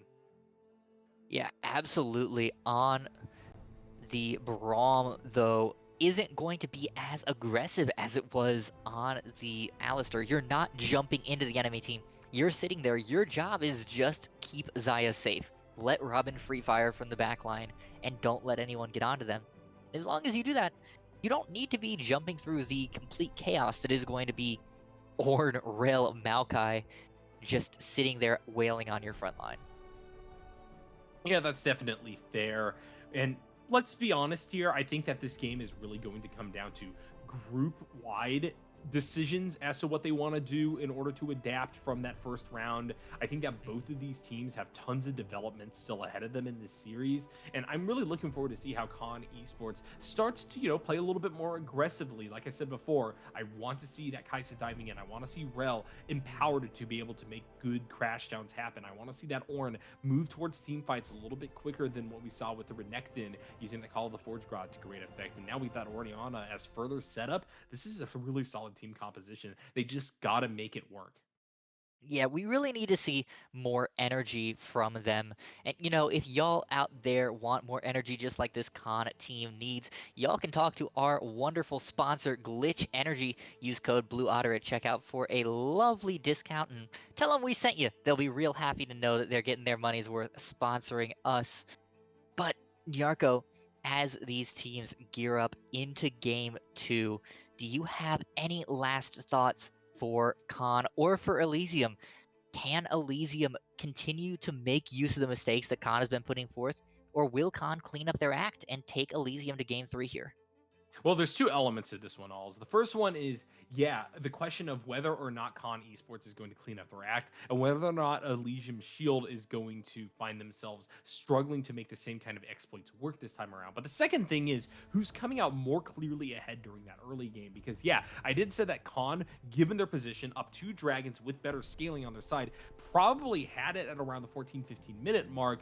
Elysium Shield were by no means out from that game, and so therefore Khan needs to either clobber them harder early, where they could then be justified in playing as passive as they did past the 20-minute mark, or they have to just completely and utterly play towards scaling, and they have to do so smartly with a little bit more aggression when the time comes for it. Elysium Shield, on the other hand, just got to clean up on all fronts in much the same way. Just try to get out to a lead with a Xin Zhao, and we could really see sparks fly. Well, we'll have to see. However, we are in the spectator delay, so I think it is time for us to take a short break. But when we come back, Elysium tries to seal the deal and move themselves back into playoff contention. Khan trying to hold them off and force us into game 3. We'll have all the action right here, so don't go anywhere.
Nyarko, that's why I really think that the new Dr. Pepper Strawberries and Cream is genuinely the best drink on Earth. Oh, are we live? Ooh, we're live. Alrighty, folks, welcome to the game. Elysium Shield fighting for a 2-0 victory here. Khan looking to salvage this series, and my soda preferences aside, Nyarko, this is shaping up to be an interesting game. Yeah, for sure. Con Esports definitely needs to bring it back, and they have the tools with which to do so. Another very stable draft from them with lots of really solid setup. It's just a matter of deciding to go in, deciding to contest a few more things on the map, and they could really put Elysium Shield onto the back foot. But at the same time, Elysium has now sussed out Con Esports' tendencies. We'll see whether or not they're going to be able to use that to their advantage, as we saw Killswitch on that game number 1 play that Ziggs, put a ton of pressure on a ton of different towers, and all the while, Zooey was the real carry for the team, just pushing back rank 5 and becoming a sign lane Terra. Yeah, with the Talia this time, OB Killswitch won't have quite as much map pressure in terms of getting towers, but I expect to see that Weaver's Wall used to put pressure on the side lanes far more effectively than we saw the Ziggs with the Mega Inferno Bomb. Quite a few of those uses were a little bit questionable. The tosses just kind of out there for the sake of tossing it, and then no actual follow-up from the team. So I expect to see a little bit more intentionality from them in using this Talia. Yeah, this Talia, like I said before, being blinded was a little bit concerning, and I do think this Orianna is a really good response from Con Esports C, but this is not so favored one way or the other, where this won't come down to skill, particularly at the BOL Platinum level. I call it specifically the BOL Platinum level because these are not Platinum teams, don't get us wrong. These guys are pushing Emerald Diamond in some cases, but it's still not the highest of high levels where matchups define basically everything beyond a few mechanical misplays here and there. There's so much to be done in terms of strategy in this game that will really define whether or not Killswitch will be able to take it to Harness Infinity early. Yeah, it's really interesting, you know, pulling up the scouting reports for these teams and seeing exactly 1 Platinum out of the 10 players. But the players here are definitely playing at a level above that which you think of when you really hear the name Platinum. These are players that know their way around the map, that know how macro works, that understand the pushes and pulls of a game of League of Legends. It just feels like, especially on the side of Khan, they didn't apply that at all, so we need to see them lean into that a whole lot more here for Game 2. And I would say that for Con Esports, it should start in this early game, trying to make some big plays happen, but you have to watch out for Denali the King on this Xin Zhao. That is the champion that is really good at being aggressive, even at the level 3 that they're currently at. So keep an eye out for that one for sure. I think that Con Esports really has to be vigilant in these last few levels before Andrew's Fat Pipe gets online, before they can really make them on. Yeah, I'm almost surprised that Denali hasn't already pulled off a gank. You really like to see that Xin Zhao getting in early, but here comes Denali trying to get first blood, and will just take that in the top side. Caster Curse out in force tonight, Nyarko. Twice now I have cursed rank 5 to an untimely death at the hands of this Elysium jungler. Yeah, I would say that Elysium Shield have to think about going for that lane over and over again at this point. Rank 5 has to blow the teleport here. They have the flash available, so maybe next time around Con Esports will be able to save that champion, but getting Zooey out to a good start is basically confirmed that Con Esports is going to have a fight of a lifetime to try to stay relevant in this game, because we've seen just how good this player is. Yeah, and the Yone has a lot of the same capabilities and skills as the Camille does. I mean, their Ws are almost identical. A cone with a shield or heal on top of it. Zooey has a lot of the same mobility with the E, has a lot of the same damage with the Q, and they're just coming right back onto rank 5 again here. Now the question is, can rank 5 get a fadeaway kill? It sure doesn't look like it with the Bella's Breath being used for the immune properties. Zooey now grabbing that gold means that this is well and truly over up there. Elysium Shield have found their advantage. Now, how are they going to capitalize on it? Well, to start with a 1,300 gold lead, which feels really good at 4.5 minutes into this game. Zooey gonna get tons of items here, and that lane is entirely over. Now Denali should be able to rotate, use this same pressure to find other points on the map that need some aggression. And in fact, could just find Andrew's Fat Pipe here in the bot side, having rotated all the way deep behind Robin and Vinny Z. But I don't know, looks like this collapse might just work on the bot side of the map. Yeah, I think that one of these Blue Squad members are going to die, and the hope for Con Esports is that it will be Robin. Vinny sees the writing on the wall. We'll just hightail it back towards their tier 1 tower as Robin is forced through the tri-bush. Jed getting the last shot in means that Elysium Shield will have to worry a little bit about Jed getting ahead. I think this Kai'Sa didn't really get to show their full strength in the last game. This time around, it feels like this is a comp tailor-made for the strengths of this champion, and I can really see them playing off of this lane now. Yeah, absolutely. And this is one of the weaknesses of the Braum compared to, say, the Alistar from game 1. You don't have as much early zone and peel as you do on the Cow. Because right now, Braum, without the Glacial Fissure, just cannot get people off of his Xayah. There's no way for Braum to zone. And in that case, there were 3 people standing on top of him. That's an Alistar's wet dream. You get that headbutt, you knock someone back into turret, and you've turned a 3v2 into a kill for your ADC. Yeah, that being said, Elysium Shield still do have that gold advantage, and while Zui is going to take a tower shot here, it probably means that they can't full crash this wave. The fact that they are up a level is going to show just how irrelevant rank 5 is going to be prior to starting to build those ones and distribute them to the real carries of the team.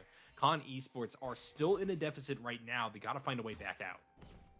Yeah, they will have to claw their way through. And if the first game was anything to go by, Harness Infinity is likely going to be one of those players who gets the nod as the real power central of this squad. Played so well in game 1, hasn't really had any major wins yet in this game.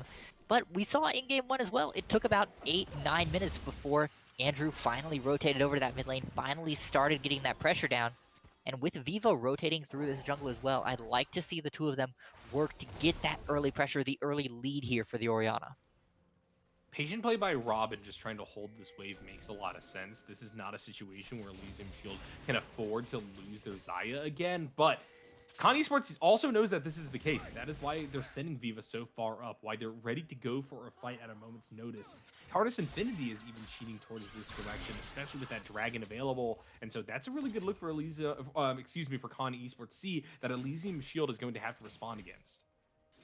Yeah, and this wave now pushing out against Viva and Jed. It's going to make it harder for Robin because they'll be dragged away from this turret.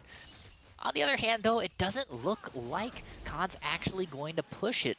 This is something we saw in game 1 as well. They posture, they look, they think about things, but they don't actually pull the trigger.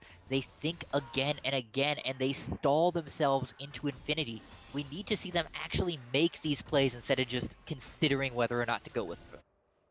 And while Con Esports does all that posturing, Xin Zhao and Yone are right on top of that Rift Herald trying to grab that up. But I'm liking this look. Andrew's Fat Pipe, level 6, has the Nature's Grasp available, and Robin is in a hell of a lot of trouble. No summer spells available, no ultimate to speak of. Vinny just going to once again have to walk forlornly back towards their tier 1, and now this lane is wide open for Con Esports. And this is something that has been a struggle for Robin in the past. Yeah, they're really good at keeping lanes stable, but when they fall out of that equilibrium, they fall hard. Robin will find themselves dying again and again. It's hard for them to bring this lane back under control unless there's some external force. So I expect to see Denali coming down there if they want to stabilize this bot lane at all. If they're comfortable with letting Jed get out to further and further leads, then they'll leave it to hang, and they'll put the focus back onto Kill Switch and Zui here. Well, at the very least, Denali the King is going to give a visit to this top side of the map before they try to stabilize Robin and Z. Good seismic shove there, I think, means that this is totally diveable, and the Call of the Forge God will not even get the second charge off. Combine that with Jelly getting the crash in the top side of the map, Yone is going to be a menace in this one. Yeah, currently up 1,700 gold at 9.5 minutes. That's a half of an item now before Ornn has even they're going to get this tower. One. They're going to get the entire tower, absolutely. That's even more gold in the pocket of this champion, which does so well at just taking over games in the hands of a master. Well, I did say that Con Esports just need to weather the storm of the very early game, but Denali the King has been making the most of their advantages at that point. Now, with that tower blown up, Zui has so much more freedom to move across the map and make big plays, and so my sights would be set in those next 4 minutes on the next dragon. You want to split that count, keep Con Esports from playing off of that. Interesting build here from Zui, not going for the Kraken Slayer. Instead, the focus is the Blade of the Ruined King. So really going for that dueling prowess, really trying to put rank 5 into the dirt here early. And I think that this is a pretty solid call. You don't have really defined front line on Elysium shield side, so that little bit of life steal, that little bit more tankiness that comes from this build makes a lot of sense, particularly if you're not foreseeing yourself being in these side lanes all that much. Rather, you want to be a team fighter to match rank 5. You don't want to go for that whole breaker build. Makes a lot of sense. Yeah, totally fine with it. Just need to see Zui make best use of it here. Chasing down the Ornn, got him down to half health already with barely taking any damage. That's how you use a lead here, Nyarko. That being said, Elysium Shield are by far and away not out of the woods. Yes, they have a huge gold lead on their side, but Con Esports C have really good team fighting potential, and we have yet to see a team fight come through just yet. I believe that that is really going to be what defines the contours of this early game. Watch out for when they start grouping. Yeah, we will need to see slightly better team calls and preparation from this Con squad, though. They struggled in team fights after about the 20-minute mark in Game 1, so a little bit more intention in the play calls will be very valuable and go quite a long way in keeping this Elysium squad down. Yeah, rank 5 at this point has fully given up any hope of moving beyond that tier 2 tower, which is pretty heartbreaking, but they are perfectly fine to be weak-sided at this point because they know that Jed is continuing to play super well in that bot. They don't have a huge CS lead, but 2-0 versus Desire has been a huge boon to the tempo of Con Esports, who are probably looking to play off that yet again the next 2 minutes for that Mountain Drake. Yeah, Andrew back down here has the Nature's Grasp available, looking to find Robin again. However, the Featherstorm is in the back pocket now, so it's going to be harder to actually pull that trigger. As we can see, Robin already out of this fight. Action on both sides of the map. Great Featherstorm there. Robin able to use the Blade Caller to root up multiple people, and they want more. They're going to pop that Ghost, trying to push forward. Viva going to buy so much space. They get the mount back up, and the Magnet Storm has been held on to this entire time. Jed's going to kill the Braum, and now with the Twisted Advance, Andrews is going to knock back Robin. Kill switch here on full cleanup duty, trying to turn things back around for Elysium Shield, but Viva walks this out with the help of Harmless Infinity and Andrew's Fat Pipe. Con Esports with the 3-for-1. Boy, that came far closer than Con wanted it to be. Andrew down to less than double-digit health. Viva very close as well, but everything just barely coin flipping in their way. Great play by them to find the small windows that they needed to catch out Vinny. Make use of the over-aggression from Robin, trying to get those Braum stuns in. Just, again, these small misplays that are so endemic in BOL Plat. It seems like Con now has the read on to how to use them. And Elysium Shield now are seeing that gold gap shrink just a little bit right now. Con Esports still has the hill to climb up, but fact of the matter is 40 seconds out from this dragon, they have a really good tempo swing to make it in, clear out whatever vision Vinny Z is throwing down here. And now the question is, will Elysium Shield down the teleport from kill switch, try to go for a play, an actual team fight against a team that has just flexed their muscles on that front? You have to think that they do, right? They know that they have a fairly early game focused draft, at least with Denali here fighting around these jungle objectives. So you might as well burn that teleport. You might as well try and force here before the scaling of the Orianna and of the Kai'Sa really comes online. We're going to have to see whether they actually pull the trigger, though. As you can see, the vision isn't there. The numbers aren't there right now. Unless they can find a way back into this river, they're going to be playing deep off the back foot, and there's going to be no way for Zui to teleport in. Yeah, it's not really that they don't want to fight. It's really just that Elysium Shield doesn't have an angle with which to fight. Yeah, Kill Switch could just throw their Weaver's Wall deep into enemy territory, try to find something from there. They could have Denali the King hop the wall, but those are all very truncated attempts at engaging when they really need the whole mob there to be able to contest the CC that Con Esports has. Pack in, and look at this. This is very early Nature's Grasp on the bot side of the map, just to allow for Jed and Viva to re-enter the lane after that second dragon has been taken. Yeah, small victories here for Con, at least. They're going to rotate over. They're going to get second Herald here. So consolation prize in the pocket. And in a way, this does mirror what we saw in Game 1, where Con had the first two Drakes, they had the pressure, and then they took their foot off the gas. The early Rift Heralds did so much for Elysium in maintaining that early game in a state where they could come back.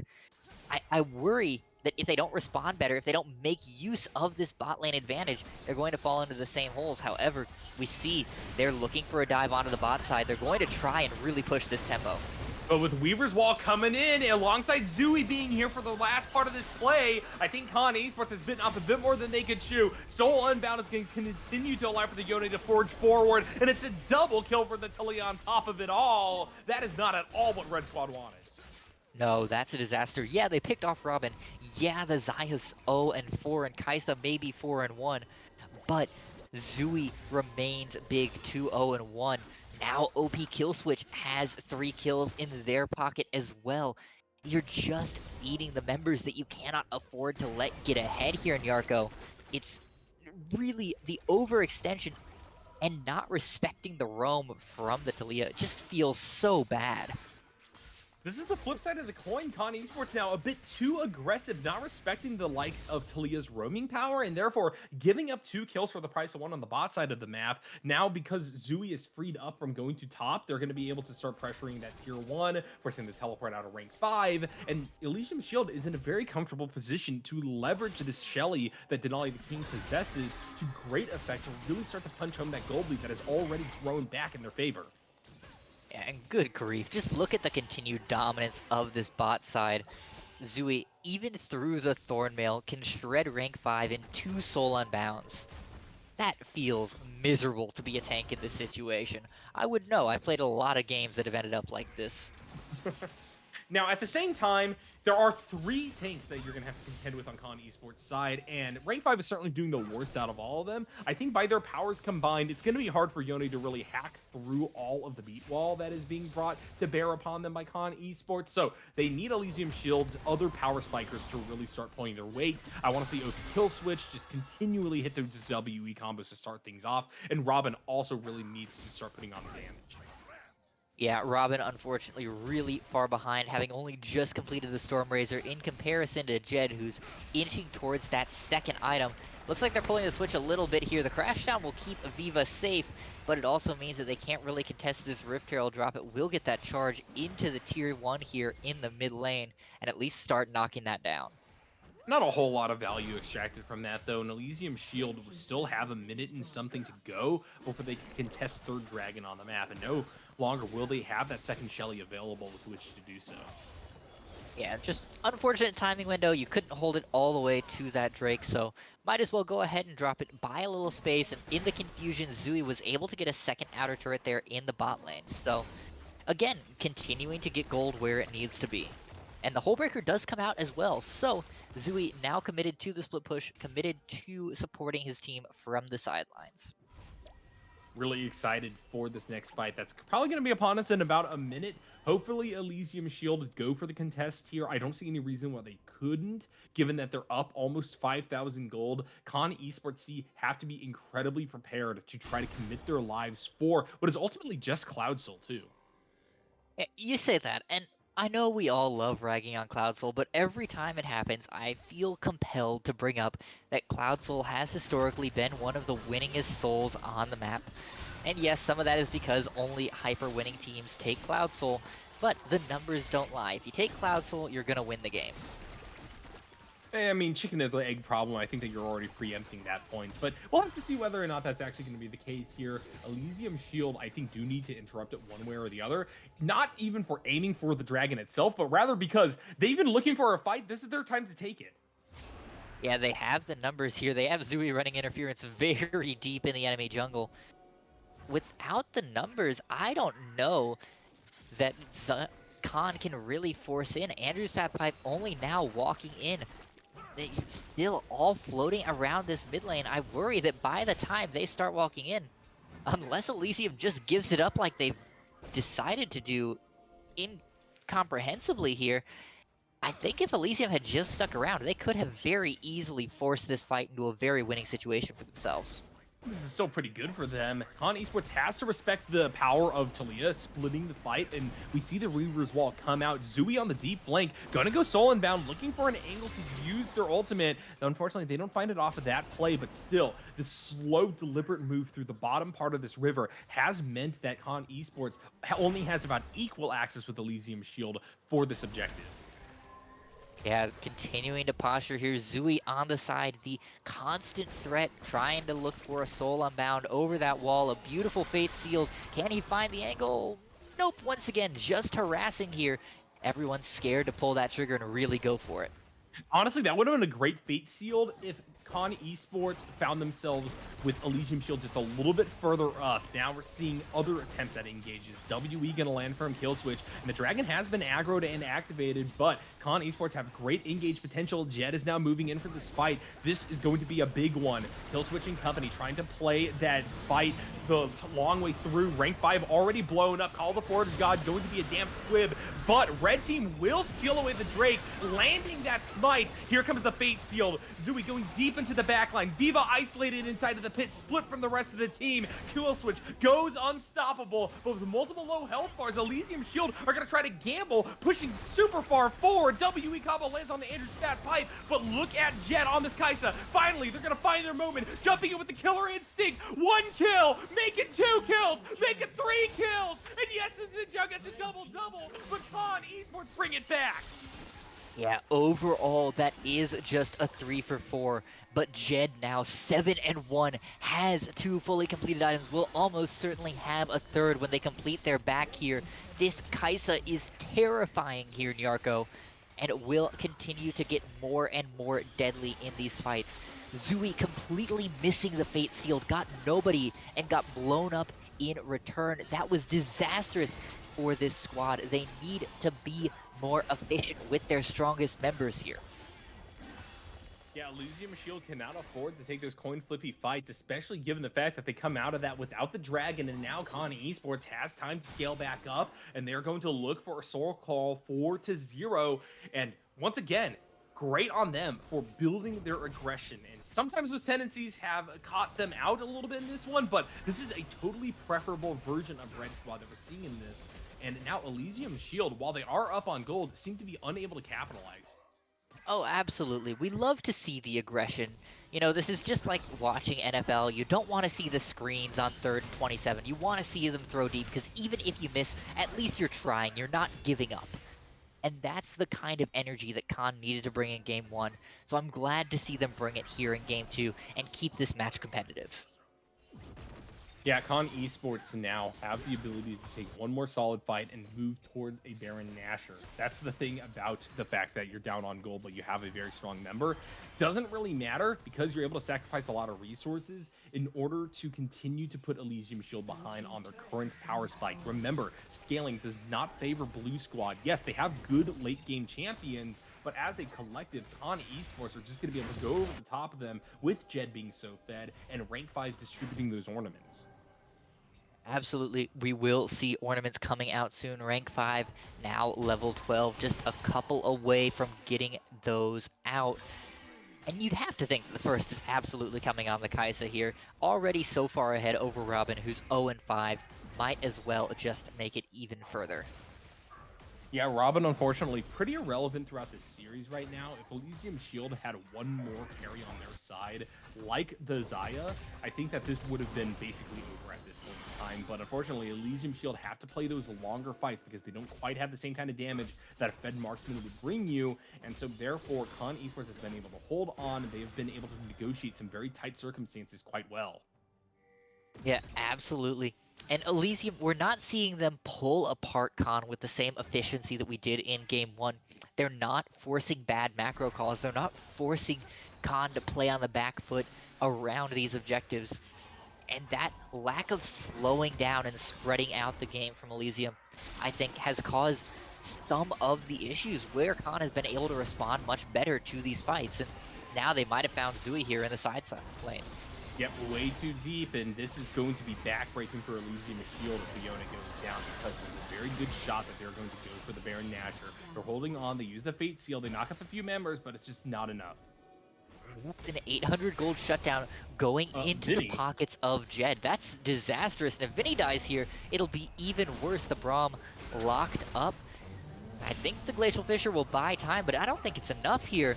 Vinny getting run down, Robin forced to run away, uses the Featherstorm, and will be enough. But with 2 dead and all 5 members of Con alive, that has to be Baron taken here.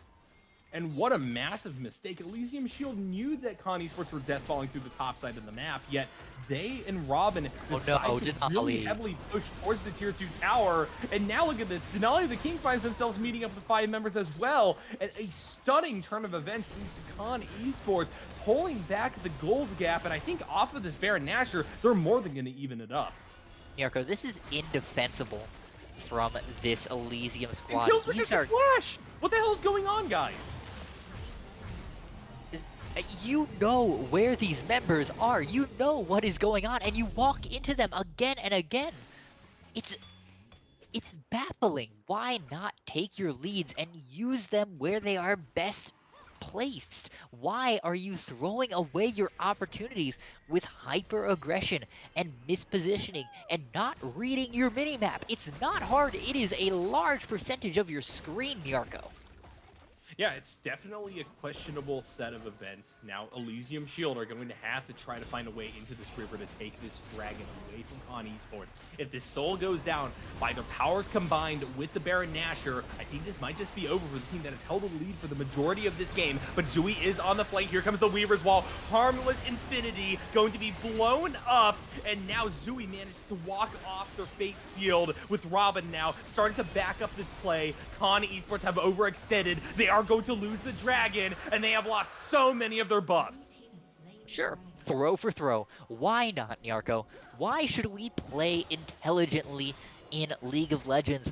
Why not just walk into the Drake and group up and let Zooey get a 4-man fate sealed? What could possibly go wrong with letting the one fed member of this squad do the thing that he has wanted to do for 3 fights in a row? Did you like my harmless infinity joke? That was beautiful, yes. Thank you. Okay, anyway, yeah. No, I have absolutely no clue why we're just seeing mutual throws from either side. The PayPals must be going freaking crazy for both of these teams right now. Yeah, just... it's indefensible. This is BOL Plat. These are Emerald and Diamond players. They know better. But right now, I think the adrenaline is getting to them. They're letting the energy of this match just run over them, and they're not playing intelligently. They're not using their strengths. I mean, Jed stayed alive. That's great. Jed is A1 and 4. Jed is single-handedly dominating this game for Khan. But you need more. You need the rest of the team to be able to buy space for the Kaisa so that she can do her thing. Well, you know, Killswitch might die here. There is the ability for Viva to collapse, but it looks like the Talia will get away in time. Andrew doesn't really want to commit the Nature's Grasp to a single member, which makes a lot of sense. Yeah, that would be a little bit expensive, especially with 3.5 minutes on both of the major neutrals here. There's no real reason to be fighting that aggressively for just 1 kill. That being said, Harness Infinity once again muzzled here by Zooey, deleted off the map in about 1.5 seconds. Yeah, I think that the 1.5 seconds includes the charge up time on Zooey's ultimate. In terms of actual damage, they were 100 to 0 within a second. Oh yes, very efficient there, ruthless from Zooey. However, this does mean that there is a slight numerical advantage on the top side. OP Killswitch has to be aware of where they are on the map, forced to use that Weaver's Wall defensively just to avoid giving more kills to this Kaisa. Notably, the only reason that that worked is because of the changes to Talia, where she's no longer knocked off by damage instances like that. Otherwise, she would have been dead. Yeah, as our resident Talia enjoyer, how have you felt about that change? Has that been super impactful, or is it just niche instances like this where it's really coming in useful? I don't know what you're talking about, man. I'm a Sejuani jungle one-trick now. I'm just kidding. Oh. I just don't play much League of Legends anymore. But I have kind of understood why Sejuani is perma-pick ban in pro play at this point. Turns out an incredibly tanky champion with more CC than anyone else in the game, and the ability to just ignore slows at the start of fights is a little bit powerful. Who would have thought? She's pretty gross. Absolutely I did just wild. get absolutely freaking clobbered by a Lilia. Like, like I was saying in the first draft, though. Oh my lord. There is absolutely no way that someone who's a top main can just transition to playing Lilia jungle and then smurf on me that hard in silver. That's just not how that works. Spacing, regardless of what role you play it in. Long as you know how to run away and right-click at Mach 10, you can play Lilia. Sure, yeah. I just don't really think that you're supposed to be that good at playing Lilia with so few games on her. All jokes aside, let's cycle back here to the game. I do want to call attention to one of my favorite milestones in League of Legends, the Flame Horizon, which we are seeing in top lane. Zui, 120 CS up over this Ornn. It is really a one-sided show in the top lane. I've really been trying to make a Zooey Mama, like Diary of a Wimpy Kid reference, but I just haven't found the instance with which to do so. But I guess it could be like Zooey Mama, what a flame horizon. There we go. Clap for me, not chat. Forced. Not forced. Not forced at all. Oh boy. Well, something actually positive for Zui, picking up that top turret. That's more gold injected into this Elysium squad, who, by the way, is up 7,000 gold at this point. That is massive, even despite the 2-item advantage currently held by Jed over Robin.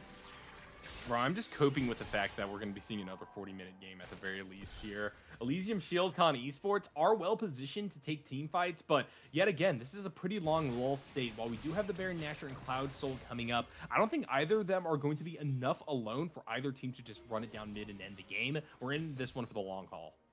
Yeah, even if this does end up being a 2-game series, we've certainly earned our best of 3 pay, huh? Well, let's see exactly how this next fight's going to start off. This time around, Elysium Shield with a little bit more first mover advantage around this dragon, and they desperately need that because they cannot afford to give away Soul. And with that WE combo landing on top of Viva, this could be the angle to find a way in. Nature's Grass is going to delay Elysium Shield's approach, and here comes the Call of the Forge God to hit 3 down the choke point, but Vinny is holding on as the frontliner. Denali the King also trying to find an entry point. Braum eventually has to flash away, but with the stun down onto rank 5, we find ourselves in another stalemate. Con Esports, though, have bullied their way into the river. Yeah, Jed has not taken any damage, did use the Killer Instinct already, so that won't be available for the rest of this fight. But Killswitch without the Weaver's Wall trying to flank here is a very dangerous proposition. They have to be careful where they position.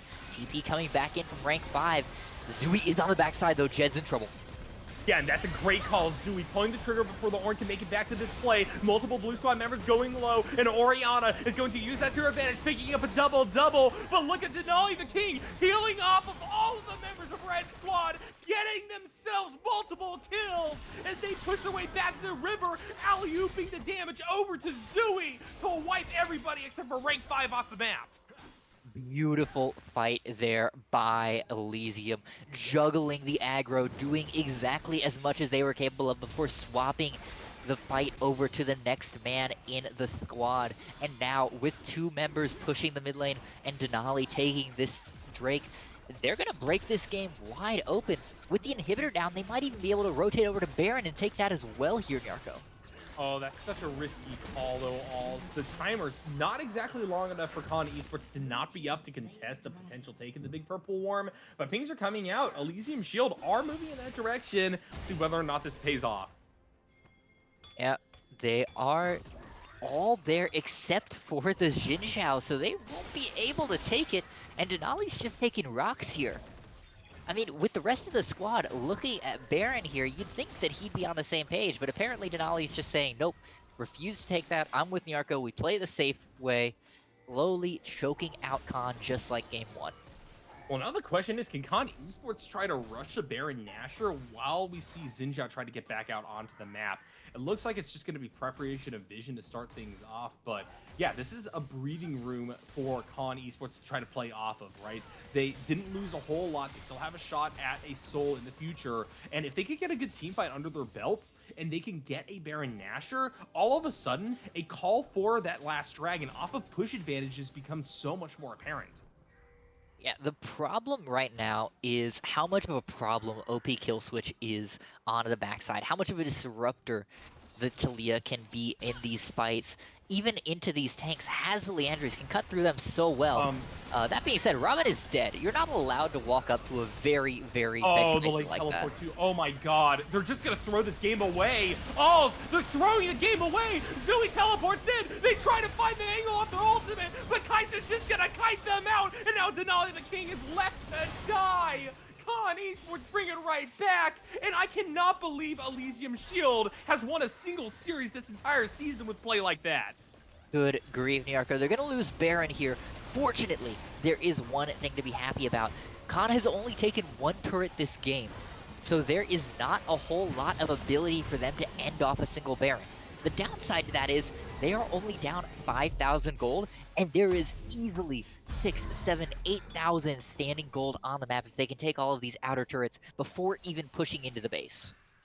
I'm just baffled by why Elysium Shield is even allowing for this game to get this out of hand. They're up 5,000 gold. They should have absolutely clobbered Con Esports, as they were up way more than that prior to that last fight, but it's just questionable play after questionable play from both of these squads, and it's looking like a real sloppy late game. Yeah, and it never rains, but it pours for this Elysium bot side. A combined 1 and 11 here for Robin and Vinny. You cannot have that level of play if you're going to win a game. I know that the bot lane has been rough. I know that Jed played very well, and that Viva is an incredible rel. But come on, you have to play safer than that. You cannot make mistake after mistake after mistake and expect your team to just constantly put you on their back. It's okay. They got a Talia on their side. The Talia is fully scaled up, and, you know, Killswitch has proven themselves very capable on this champion. Combine that with Zooey getting ever more powerful on this Yone, and there's still a chance into this game, as Robin is eventually going to have to hit their item power spikes. It has to happen eventually, right? It's such a late game at this point. Like I said before, I think we're almost confirmed to go to the 40-minute mark, but Zooey getting picked off here is going to make this even more awkward for Elysium Shield. And while Jed is yet again buying space, this time around, Elysium Shield have found the re-engage. Robin this time finally able to open up the Jets with that Blade Collar. The workaround from the Talia making it so difficult for Con Esports to extract themselves from the situation. Jed dives deep, Killswitch able to keep things stable, and now Rank 5 has no way to fight back against Denali the King diving the back line, and they will pick up the double kill. Once again, stability coming after a Baron Nashor to keep Elysium Shield into this game, and it's throw after throw after throw. Nobody wants to win, Yarko. Nope. I feel like both teams right now just want to lose this game. And you have to wonder, at what point does one of these squads say, hold up, if we stop making mistakes, we can just close this out. Yeah, I mean, you're right about that. Elysium Shield with the gold lead veering back towards about 6K with a chance to tie up the Dragons here in less than a minute, has really good positioning after that last team fight. Vinny, Robin going to be back onto this play in very short order. Still have not been able to access a kill even during that last battle, by the way. So that's something to watch out for. Elysium Shield do have their very clear carries, but once Con Esports is able to get them off the map, and Jed is getting very good at deleting these squishies, this could be a rough one. Yeah, Jed's gotten good at deleting the squishies. However, I've noticed that they've been using the Killer Instinct very early in a lot of these fights. You hold it a little bit longer, wait until the big damage comes out. Jed might survive towards the end of these rather than dying in the middle.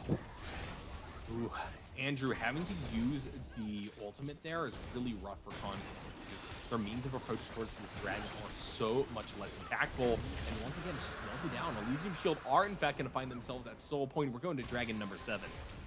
Yeah, that being said, it does look like Khan wants to just rush down this mid lane. They want to try and get priority around this inhibitor turret, and they're going for a base race against the Hullbreaker. That's a dangerous proposition here, Nyarko.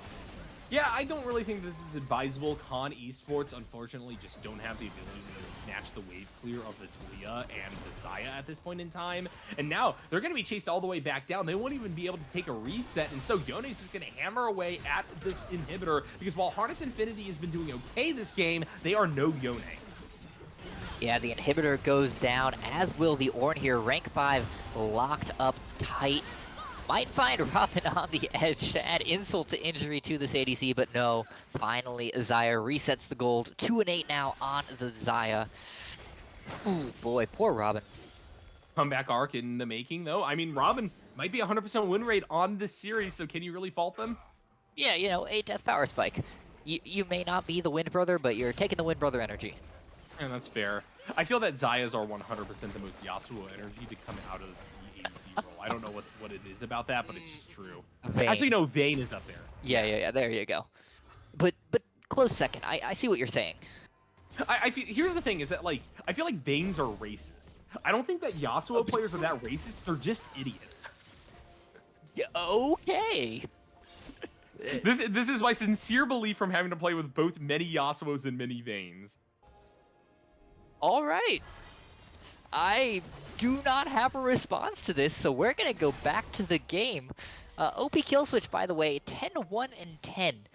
We haven't been calling a lot of attention to the Taliyah here, but she has been incredible. OP kill switch, great now 2 games in a row at controlling this mid lane and bringing those advantages elsewhere on the map. This time, though, it just doesn't feel like Elysium has been quite as prepared to take advantage of what kill switch is giving them. I don't know what Zui's doing this far up, but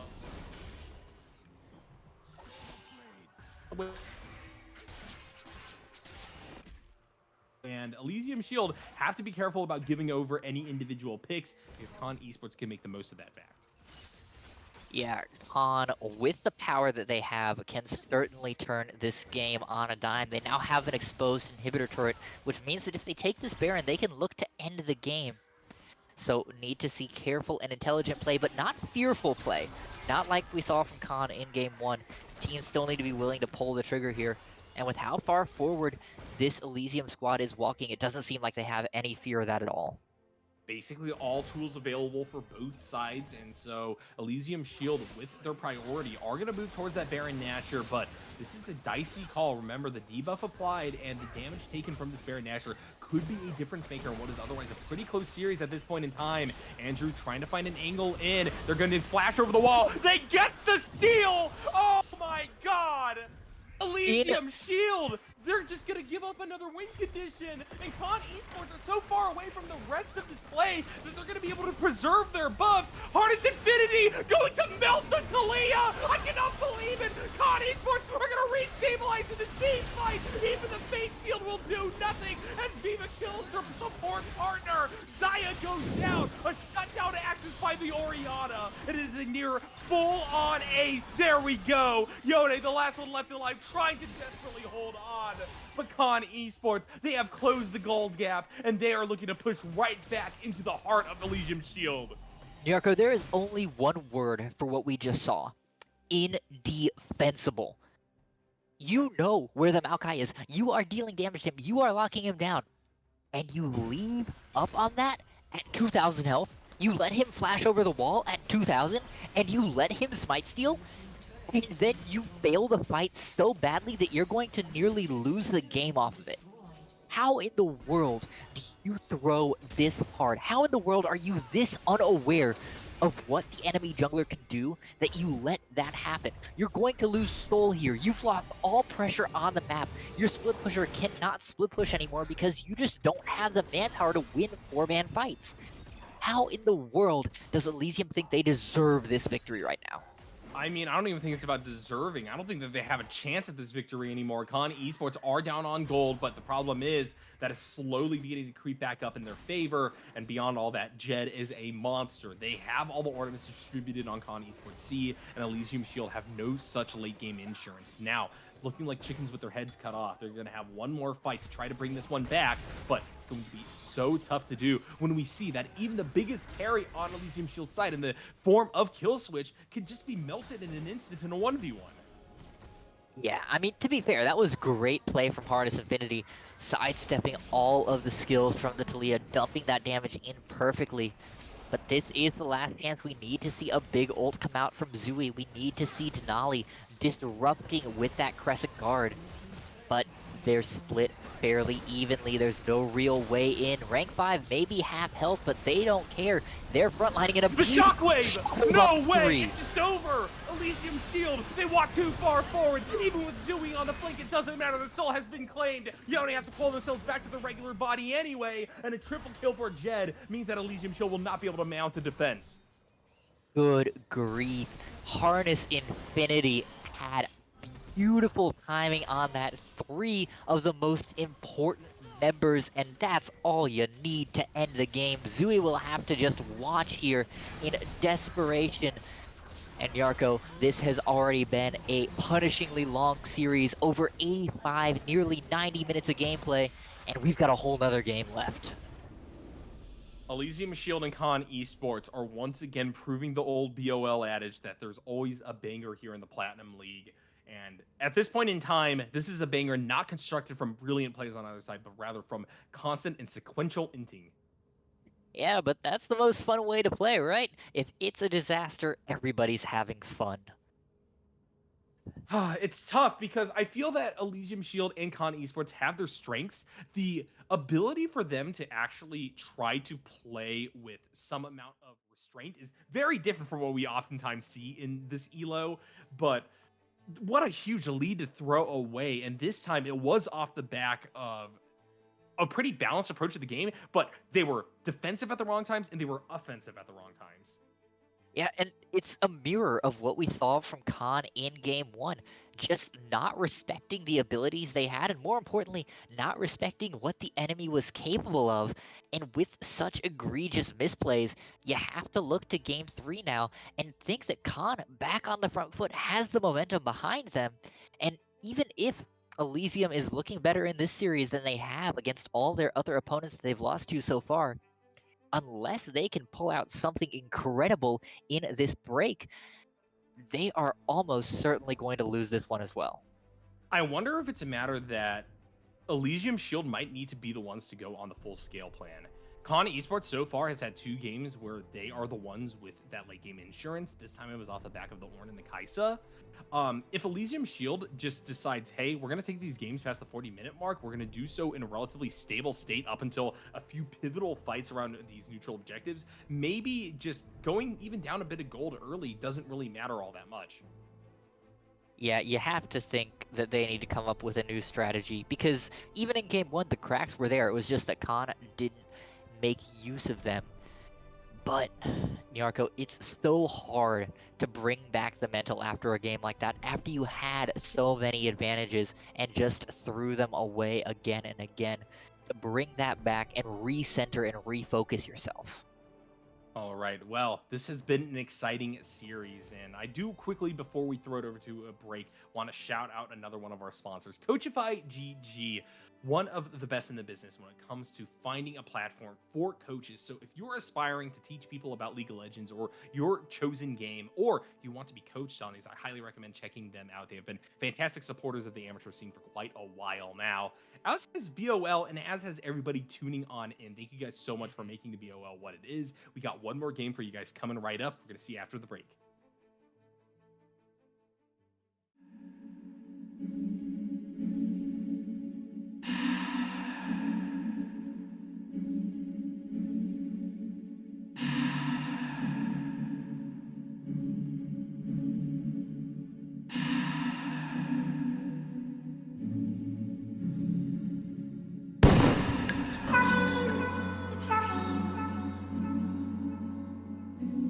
It's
Hello, friends, and welcome back to the Blue Otter League Platinum Division for game number 3 between Con Esports C and Elysium Shield. And it has been a wild series so far, one that Mhm. has really pushed me to my brink. And all, I think you're probably in the same boat. Now, with both of these teams also being pushed to their very limits, what are you hoping to see out of this draft? I'm hoping to see a bit more aggression, right? These teams have drafted very scaling heavy comps and then they've played incredibly passively. I'd like to see some more aggression from them. I'd like to see them take advantage of the early leads that these squads seem so fond of forming. And I'd like to see a game where the 25-minute fights actually have meaning here. We appear like we may have lost you a little bit, my friend. Oh dear. Well, that's not good. Can you at least hear me? We can still hear you, yes. There you go. Beautiful face back on stream. Well, I have also lost access to the client, so definitely has been my fault. But regardless, we got an interesting draft ahead of us. Jarvan the fourth finally picked. I'm happy to see this champion be brought to the Rift. Con Esports going to be the ones grabbing it though, and I think this was something that Denali the King was really angling to go for, but that B1 priority has denied them the chance. Now they're going to have to just go solidify their bot lane, and this is not a dissimilar look from the Xayah pickup by Elysium Shield so far in this series. Robin now going over to the Ezreal. Yeah, and they were very fond of this Ezreal in OCL play as well. It's nice and safe, but still has plenty of damage if it's played right, scales into that late game. And we do see this Jin Zhao picked up once again here for Elysium. Or, however, they swap over to the Graves. Alright. Well, we saw the Graves do plenty of work in BOL Masters last night. It was absolutely destructive in the hands of that jungler. But I don't know. I don't love it here. I feel like it's a little bit mechanically dense for a team that's struggled to even pull off straightforward engages. I don't think that mechanical difficulty is really Elysium Shield's problem, though. I think they're perfectly fine executing on micro. It is on macro, and this is oftentimes a philosophical debate that we have in those league circles, like what actually counts as macro. I'm counting macro down to positioning prior to a team fight, right? Okay. Everything beyond that, yeah, they're perfectly capable of making big things happen. So now it's really a question of, can this Graves make the most of its counter jungling potential, its ability to approach objectives, jump over walls, things like that. That's really where I think the breaking point is going to be for the Denali the King. Very fair. We'll have to see how they do that. I think we should just define a new term here. There's macro, there's micro, so we need a term in the middle. How about Mid micro? crow. I Uh, would agree with that. Yeah. All jokes aside here, I like what I'm seeing from Khan in terms of a very poke and siege oriented comp. In terms of wanting to see early game aggression, I don't know that this necessarily fits the bill, but it does fit with what their playstyle has been throughout this series. Yeah, the Ziggs as well is cute, but yet again, Con Esports has decided to grab this champion in a position where it's not really flexible. That being said, the Sivir on the bot side of the map fits really well with the overall identity of Con Esports, and so I'm not too torn up about this. And I'll be 100% honest here, I saw Ziggs support 2 times in a row last night, and I'm kind of convinced that maybe it goes off. I think Zig support might be a little bit of a stretch here, but it's entirely possible that the flex comes out. Unfortunately, there's no flexing around this Camille pick going to Zui once again. Rank 5 had the Crocodile in game 1 and was utterly dumpstered by Zui there. What kind of pick are they going to bring into this, especially knowing that the Orin, which did okay in game 2, is basically off the table because it's so well countered by Camille? I don't know. I think that Con Esports kind of has to weak side that part of the map. The thing is, every single champion so far that has been selected is weak sideable by the Jarvan, right? Sivir is very stable. Ziggs is also very stable. But I just don't really see rank 5 being the player on Con Esports C that's going to bring home the bacon. They were very good on the Ornn last game. I want to see them on another tank, and it may just be riding out the doldrums of that early part of the game where this Camille will pop off. Now, Elysium Shield has gotten a very interesting selection before we could even look at what's going top for Con Esports C. That is a Xerath grab. Yeah, and that fits into a weird area now, because now both of these squads kind of picking a combination of poke and a hard engage that's going to lead to very interesting setup and very interesting fights here. It's going to come down to who gets more health out before the fight starts in earnest.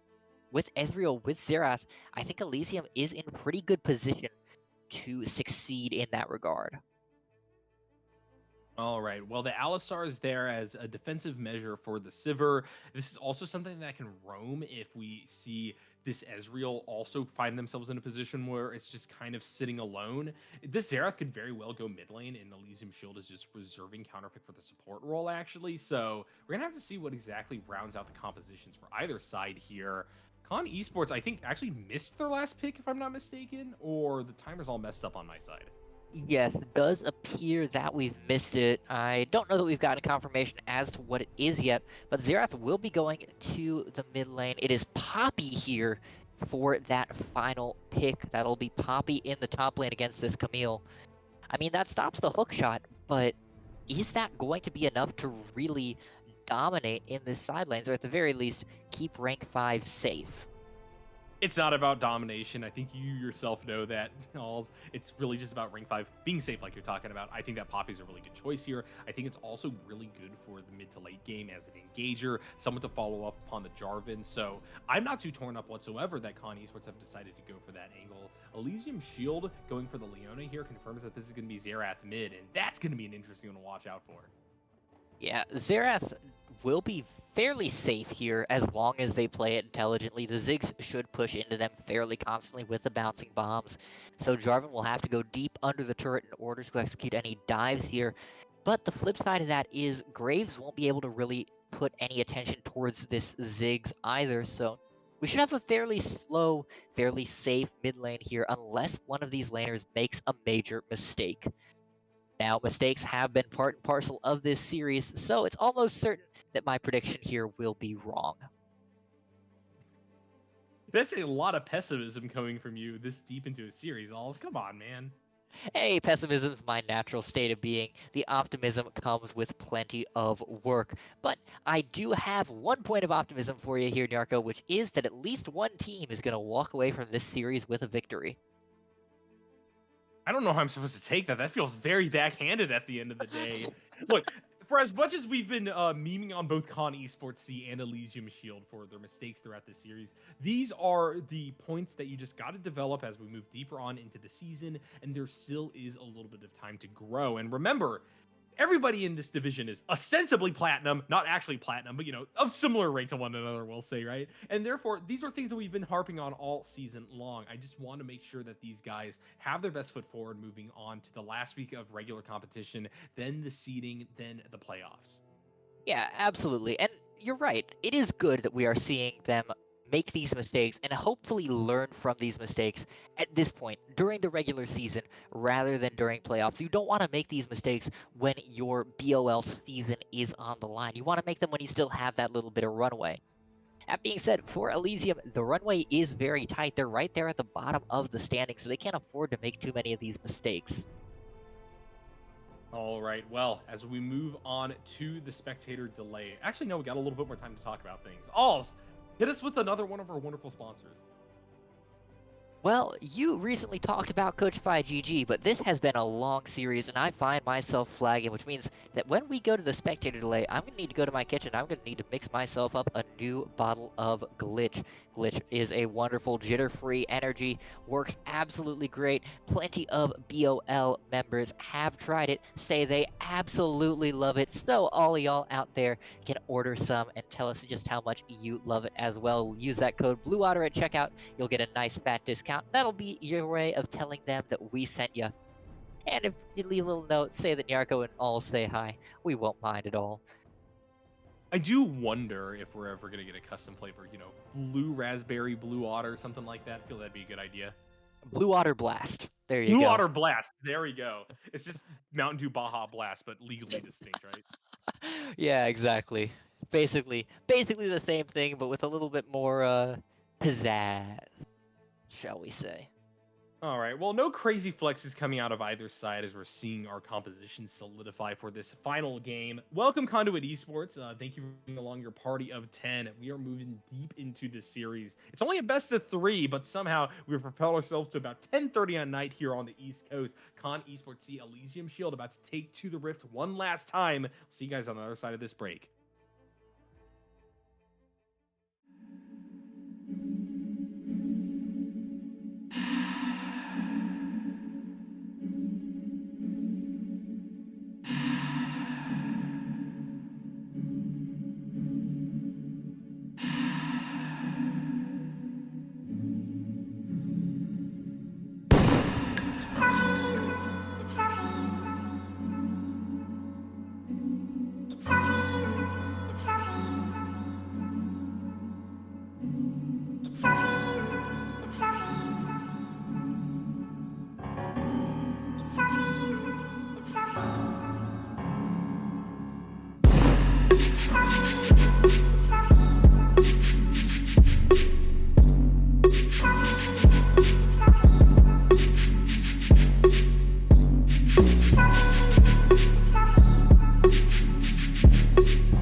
Hello, friends, and welcome back to the BOL Platinum Division. We are deep into game number 3, or rather, we're deep into the series at the start of game number 3 between Con Esports C and Elysium Shield. Sorry, it feels like it's been an eternity. Alls 2 banger 40-plus minute games back to back. Now the question is, are we going to get a third in a row?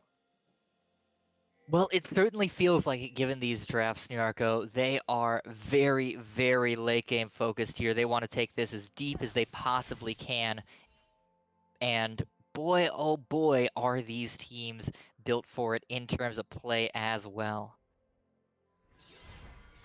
Yeah, Con Esports C in particular has really good late game, but I don't really know if we're actually going to get there because of their ability to push and knock down towers. If Elysium Shield can't put up a fight early, this Ziggs could get out ahead in a very similar way to OP Kill Switch in game number 1, who was on that same champion. Yeah, OP kill switch now on a third different mage here. I This is a completely different animal from Ziggs and Talia, where there was a lot of ability to move and zone for oneself on both of those champions.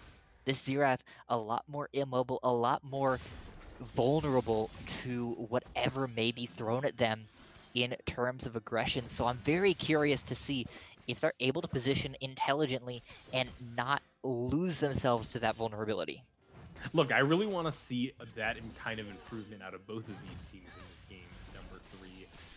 For the last 2 rounds, we've been seeing kind of consecutive throws, and it wasn't just necessarily that Con Esports threw away game number 1 and then Elysium Shield threw away game number 2. No, it was both teams would find advantages in either of those rounds, and then they would go right back to messing things up. It took multiple Baron Nashes for Con Esports could really pull their heads above water in that game number 2, especially as Elysium Shield were able to get good team fight after good team fight as Con Esports started to greed for objectives.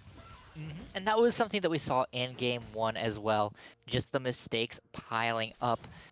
I think this current squad is perhaps a little bit better served to take advantage of those late game mistakes because they don't have champions like the Jin Zhao who are going to fall off so heavily in the late game as to be incredibly unuseful.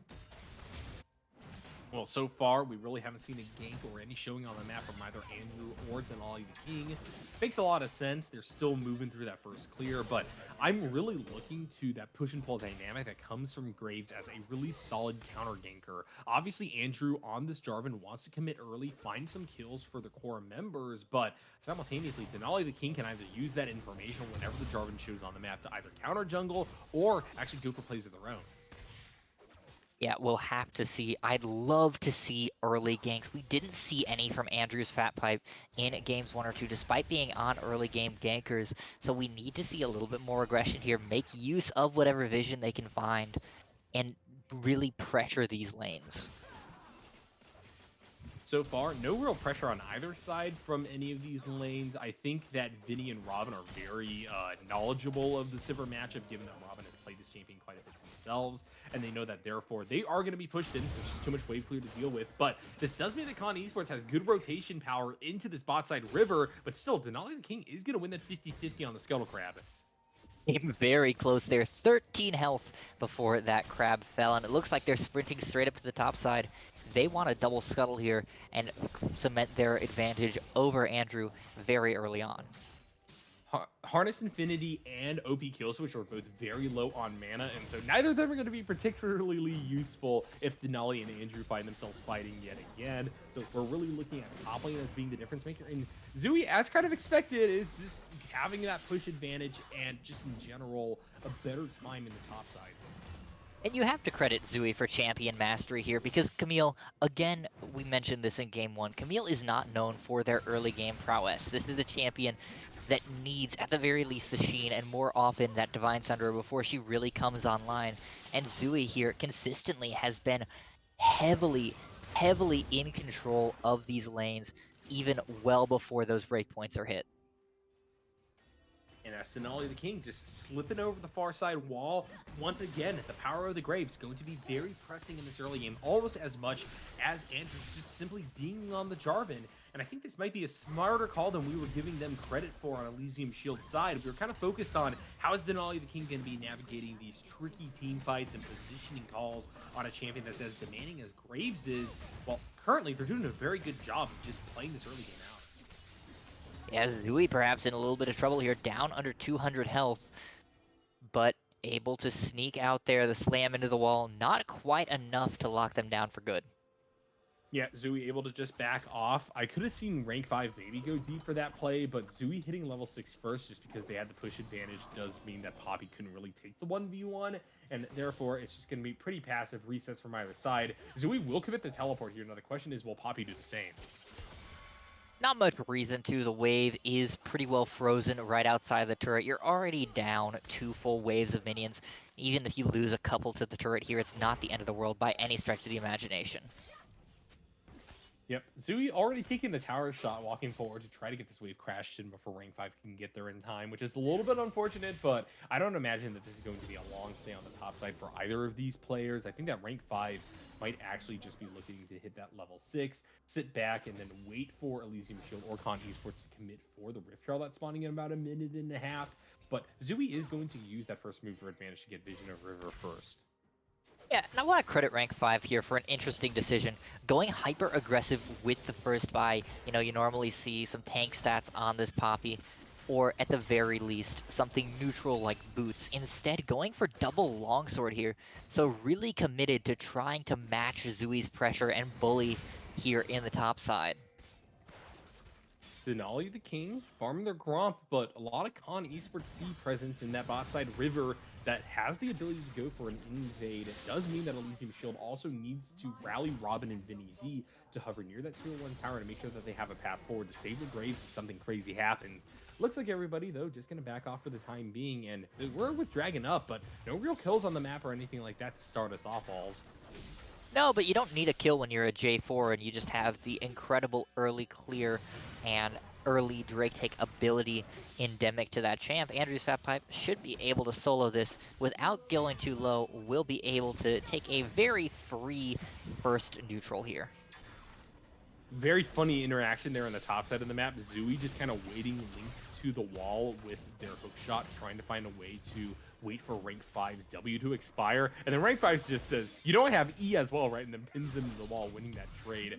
That does mean that I think that this choice is exactly what rank 5 needed to find themselves in a stable lane. There's very little kill pressure, even from the likes of a Camille in this kind of situation. And yeah, they're pushed back a little bit, but Jarvan, I think, is going to more than make up for the lack of priority up here. And we already see how that's turned into the first Dragon over Con Esports C. Yeah, for now, this lane relatively stable until Zui gets that Divine Sunder. It doesn't seem like they're going to be able to get kill pressure, but still something to be afraid of because Denali can look to rotate over, can look to find rank 5 if they don't respect their low health bar. And you can see all the resources being committed here by Khan. You've got Andrew up here, you've got Viva. They really want to pressure for this Urchild. Denali dashing over the wall might be in a whole lot of trouble here. Yeah, and that great headbutt means that Graves is going to have to use everything to try to get over the wall, and Andrew will just be able to follow, and now Zui's also in trouble. What a rotation from Con Esports C to start off this game, and now not only have they picked up 2 kills, but this Rift Turtle is also in their sights. Yeah, the wheel's a little bit off the bus right now. Really struggling here. Zui unable to find the real advantages, and then Denali, I really don't know what was going through the head there. You know that Viva's not on the map. You know that this squad of Khan loves to rotate up, loves to get those heralds, and or to contest those heralds, and you just dash over. You blind into the enemy jungle where you have nothing, no vision, no priority, no anything. You can't be surprised when you get punished horrifically for that. That being said, all of this play on the top side of the map has pulled up Vinny Z as well, and so Elysium Shield are actually pulling their supports to this mid lane, and they're kind of clashing around this area, just trying to find a way to crash waves in one another's tower. This is oftentimes a very precarious position where you see a possible engage come through, but right now, Andrew and Denali seem very comfortable with just sitting back, and now it's going to be up to Kill Switch to try to find a kill. Vinny Z will actually land the final blow, but regardless, good stuff by Elysium Shield to stay in this one. Yeah, great stun chain there. Good job by OP Killswitch, not being afraid of the Mega Inferno Bomb, but going ahead, sitting in that ultimate, knowing that the Rite of the Arcane would be enough. That's good communication there, and a great way to restabilize a little bit, even though they're still down 1,000 gold. Yeah, Con Esports C are in the driver's seat for sure, but with a lot of that gold concentrated on the Ziggs now being traded right back to Elysium Shield, the only real blessing for that matchup getting out of control is the fact that the Xerath only got the assist and not the actual kill off that play, but still, Jarvan has the ability to come back into this area and make sure the Harness stays comfortable. And boss side of the map, Robin's in a hell of a lot of trouble, able to get away with the heal and flash, but Vinny Z has to sacrifice a lot of their health bar to stay stable. In this one, Jett and Vivo full control of this lane. And look at this, Vinny wants to go for the re-engage, but Ezreal just doesn't have the space to play with it now. The Leona's gonna have to flash to safety. Yeah, we've seen questionable re-engages quite a few times from supporters. Andrews just says that's free. Rank 5 having much the same conversation in the top side. Now Vinny almost certain to die here unless they can pull out some movie magic. It doesn't rain, but it pours, Niarco, and right now they are in a tsunami of disasters is this Elysium squad. 5-1 now. 2-0 is rank 5, 2-0 is Andrews. And I'm starting to see the writing on the wall. I'm a little bit surprised that they decided to E out of their tower range. I thought that it'd probably be better to just take the 1v3, hopefully stun up the person that's taking aggro at that point in time. But now, regardless, it's still going to be Con Esports rolling the die, coming up with those 6s, and they're going to be able to smash that Rift Herald into the bot side tower. They're getting tons of gold over to the core members of the team, and Elysium Shield now find themselves very far behind in this early game. Yeah, 3,500 up at 12 minutes. That is a massive lead for this early in the game. And it's on solid members. The J4 should be able to be a good disruptor. Rank 5, being able to control Zui freely in the top side will be a massive boon for this squad. Now we just need to see them make use of it through the mid game. Not make the mistakes that we saw in game 1. Not give Elysium the runway we saw in game 2. If they can clean up that, then we shouldn't reach that 40-minute point. If we reach 40 from this point in the game, something has gone horrendously wrong for Khan. Our cope is not for one team winning over the other. Our copium is that we don't have to go to another 40-minute game because I want to sleep, man. Fair. I am 100% with you. It is time for bed, especially here on the East Coast. But we are not quite done yet. Second Drake is up and will be rapidly taken down by Andrew. Down about 4 camps, but says, I don't care. I am more impactful than Denali right now. Yeah, and Denali did a really good job matching Andrews up until the point in time where they went too deep into enemy territory and to blow their flash and run away. And now they just really don't have presence on the map, as now Robin and Vinny Z are also hard losing the bot side. So Con Esports have found their way to push back against the Graves. And look at that, another flash forced out of this champion, meaning that their ability to go for counter juggling, meaning that their ability to try to swoop over walls, steal these kills or steal these objectives has really just fallen by the wayside. And now it's really up to Elysium Shield to try to find angles elsewhere on the map. But with a 20 CS gap between kills, look at where J4 is. And Zui at the worst part they've been all series, what in the world are you supposed to do? You just have to give up. Look at where Robin and Vinny are forced to position because of Harness rotating down, because of Andrews being in that jungle. You cannot fight them. You cannot be anywhere close. You just have to seed and hope that you can find the skill points. But now Killswitch caught out in a real bad spot, going to be sandwiched between a rock and a poppy here, forced to flash away, and is only lucky that that stun didn't connect. Yeah, I'm shocked. Killswitch living by inches right there, able to stop the stun from hitting them into the wall, and therefore Elysium Shield are just going to be able to walk this off. But they are so far behind in regards to the tempo that Con Esports have found themselves reaching towards a 4,000 gold lead at only the 14-minute mark. And while we haven't really seen a good employment of a gold lead up until this point, Alls, I think finally this is where we're going to see a change. You have to hope, right? I mean, we've seen 4,000 gold leads. Elysium had a massive lead in game 2 and threw it away. Here now, rank 5 in a little bit of trouble.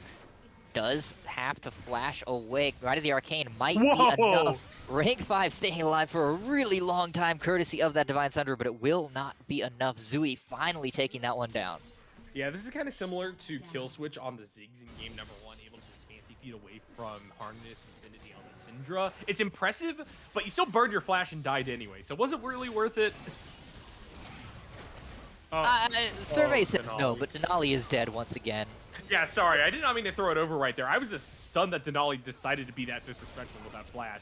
Well, Elysium Shield certainly are crumbling in this one. Good on Con Esports, I would say, for doing their homework and bringing in market improvement throughout this game. Yeah, they are definitely looking better game over game here. My concern is that the mistakes are still there. Rank 5, overstepping, getting caught out. Harness Infinity has done well, but isn't quite perfect, has already died once. Those minor mistakes, which they can salvage against a team like Elysium, they won't necessarily be able to manage against some of the higher ranked teams like Dorado or McNasty. What's interesting is that Con Esports C does appear to be on paper one of our higher ranked teams, though, Alls, and that has to stand for something.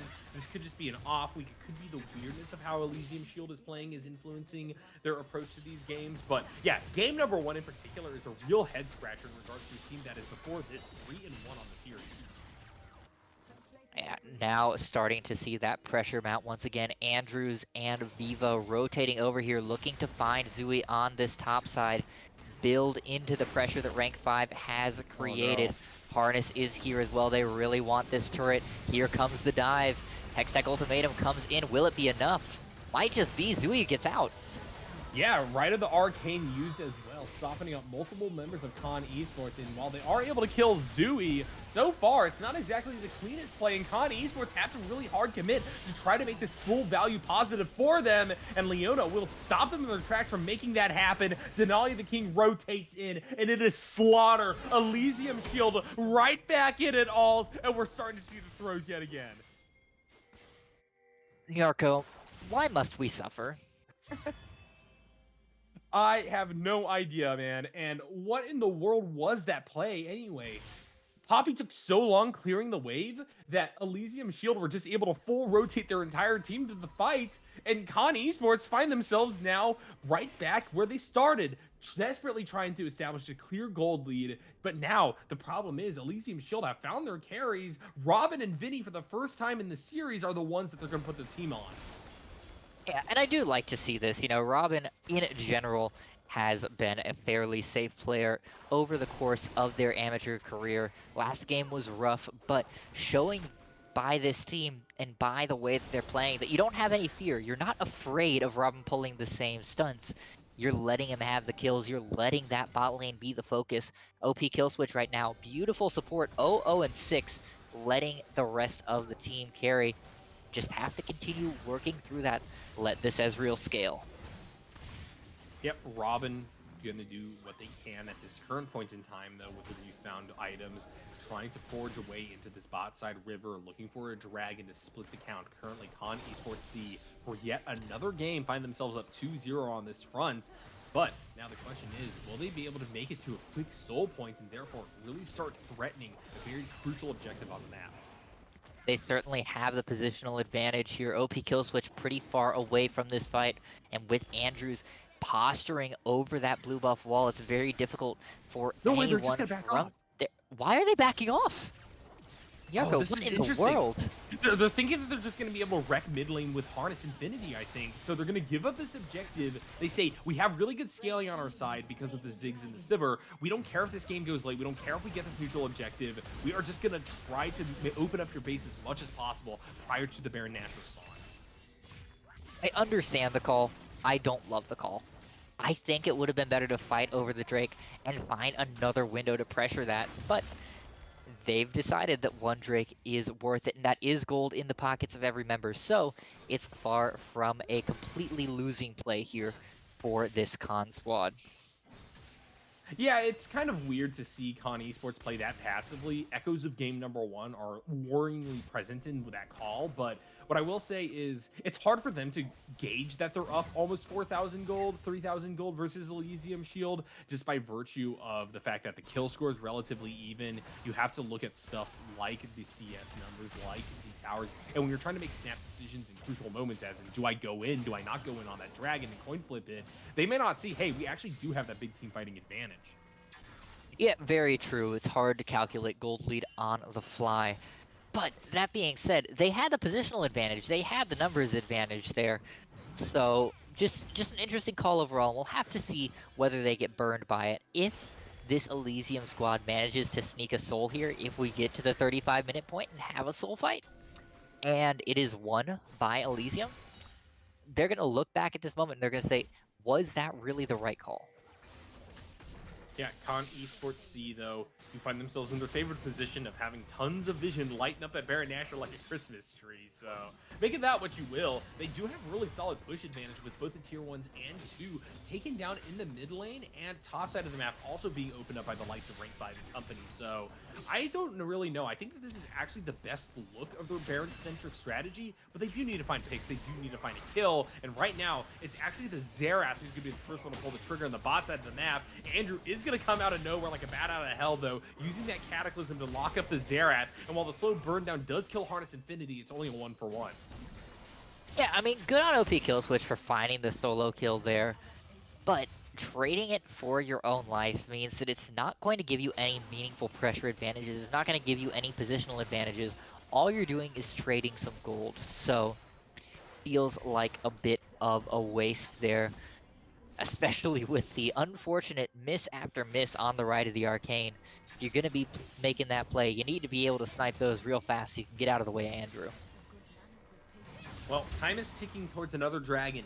As I said before, this has now been split by Elysium and Shield, and so the question is, will Con Esports try to commit to move to Soul Point now? I don't know, man. I think that they might just try to walk around to that Baron Nashor again and go with the same play that they did in game number 1. Just maybe with a bit more refinement and the gold advantage. Yeah, the refinement is called actually taking the Baron and not posturing in Pixel Brush for 3 minutes. That is fair. That is, you know, good advice to this team right now. And I do think that they have the capability of rushing it down a little bit more than in game number 1, but they are not out of the woods in regards to their ability to negotiate space on the map. And Andrew committing pretty deep into this play might get them pincered by Kill Switch with that blast plant there. It looks like they're going to find themselves another flag and drag out of the pit, but no real vision secured. They will not be able to get that Scuttle Crab, and things reset back to square one. No, and Andrew has continually been out-jungled in terms of farming pressure here. Denali up 40 CS. That contributes a lot to how this Graves, despite being far less impactful in fights, has a fairly significant gold lead, has 2 fully completed items. Those are the kind of small losses that you can't be allowing to happen if you are this Con squad. You need to stay closer to even. You can't be nickel and diming your way through the gold lead. At the same time, I think that it's credit to Con Esports that they have had so much pressure on the Jarvan, and that's continuing in this bot lane. The ability to basketball hoop your ultimate into Jarvan by Harness Infinity means that it's basically a guaranteed kill if both of these players are in the area and they have their ults available. So that's OP kill switch down again, and only 30 seconds out from the Dragon. Yeah, we did see pings going down for a short moment onto Baron by this Elysium squad, but they thought better of it. That would be a very bold choice to make with the Xerath down, even if J4 was on the other side of the map. So not going for that, going to instead start thinking about this Drake in 20 seconds, which, once again, Con C has priority over. 3,000 gold in favor of Consi right now. We'll see whether or not that is going to translate into a really solid 5v5. They have the team with which to do it, but Harness Infinity and Andrew both don't have their ultimates available. That could be a difference maker, as I think they're very necessary to be here early on into a play. But now, with Con immediately rushing this thing on spawn, and Elysium Shield not quite resetting in the nick of time, maybe this whole discussion is for naught. Yeah, Right of the Arcane comes out here, mostly focused onto Jed, but it's not enough. The Dragon goes down. That is now Soul Point in 5 minutes. 30 minutes will be our number for that. And it will be a Mountain Soul, which takes away a lot of the poke threat from Robin and OP Killswitch here. If you can't get through the shield, you're not really doing any meaningful work with that poke damage. Good defensive play there from Elysium Shield. The zoning from the Xerath and Robin on Ezreal does mean that they're able to get that tier 1 tower in the mid lane, but Red Squad is very far behind on that count and in turn in their presence on the map. And so therefore, they're really having to fight tooth and nail just to be able to push up into this top side river, which has been firmly under control. Oh no, kill switch. And look what this turns into. A lot of situations where you leave one person exposed in a lane, and Jarvan loves to pounce on those opportunities. Killswitch does have to flash away, but luckily they managed to pull out 2 ultimates in the trade. Here's the thing. That costs a 300-second cooldown for Killswitch. It costs 2 80-second cooldowns for the side of Con. So yeah, they won't have it for, you know, a minute of fighting around this Baron, but They reset, they respawn, they come back out on the map. Killswitch now has to play super passively, lest Harness Infinity and Andrews just pull that trigger again. They continue to farm this Xerath because of this mispositioning that has been so endemic to both teams, just not respecting the lockdown and damage coming out from the enemy laners. Still, this is quite the lull state in this game. One of the other things that I think means that Elysium Shield has to slow down the tempo of this game is just that Zooey is not super far ahead of rank 5 right now, and that is a Divine Sunder or Poppy looking to actually brawl, make plays happen. Zooey, I think, does have advantage in the 1v1, though. The problem is Hextech Ultimatum is immediately blanked by the Keeper's Verdict. Yeah, still though, rank 5 down to less than half health, so we'll be forced to reset a little bit and heal up, lest another trade comes through and there's no Keeper's Verdict to keep them alive. You know, if I were Vinny in that situation where I saw Viva that far up, I may have just committed my Solar Flare because you probably get Alistar Art in response. And I think that Alistar R is quite a bit longer of a cooldown than Solar Flare is. It's about 20 seconds longer, I believe, at this rank. So it's a bit, but not necessarily enough to be impactful, especially when we already saw on Vinny Z's side how impactful an Alistar can still be without the Unbreakable Will. That's definitely fair. Alistar, I think, another big engager if Jarvan doesn't have all of their tools available. So we have to continue to look towards that support role. Viva has been an all-star on that front throughout all of these games, playing that rel to perfection several times. Yeah, absolutely. The engagement coming out from this Khan bot laner has been nothing short of exemplary. And while we don't see them on the rel again, the Alistar should be just as impactful. This bull state continuing on for a very long time. Seems like both teams are too scared to touch the Baron. Our next fight, unless something massive changes, will be around this Drake in 2 minutes. Mountain Soul going to be so good for Con Esports. Elysium Shield are going to definitely have to fight for this. And so now it becomes a question with these two teams. We're going to see a random pick happen prior to the taking of that neutral objective. Will that impact who can actually fight for it? Well, you'd like to think that Andrews and Viva are looking for those picks, but it's so reliant on having somebody else in the area. Harness Infinity isn't always going to be on the back of those engagers. Jed isn't always going to be there, so even if they can find the picks mechanically, they're not necessarily going to be able to close them out. Con Esports, though, doing a good job using the push advantage that they get from having so many more towers in their favor compared to Elysium Shield. That means that they may be finding a pick onto Vinny, flash forced out of the Leona early. But honestly, given that you're a support, I actually don't know how backbreaking that is. You're most likely dying in whatever the next engage is going to be, and you really do want to pull that Cataclysm out. Now, the real debate, as you kind of touched upon before, Alls, is the difference in the length of those cooldowns. Yeah, and I think this one is a little bit unfortunate for Vinny Z, specifically because they don't have the Hex Flash here, and Leona likes to be able to extend the range of the Solar Flare or the Zenith Blade with the Flash, so not having that in the back pocket does feel pretty bad. That being said, they are looking for Baron here. That's very aggressive with Drake spawning in 30 seconds to think about that. It does look like Elysium thinks better. Yeah, Con Esports, I think, are very well knowledgeable about Elysium Shield posturing. There's not really much else you can do in the topside river right now except for go for a Baron. So multiple people are pinging on the map, then you know what's going on. So they're just going to rally their forces, move up a little bit. But we are back to square one, right?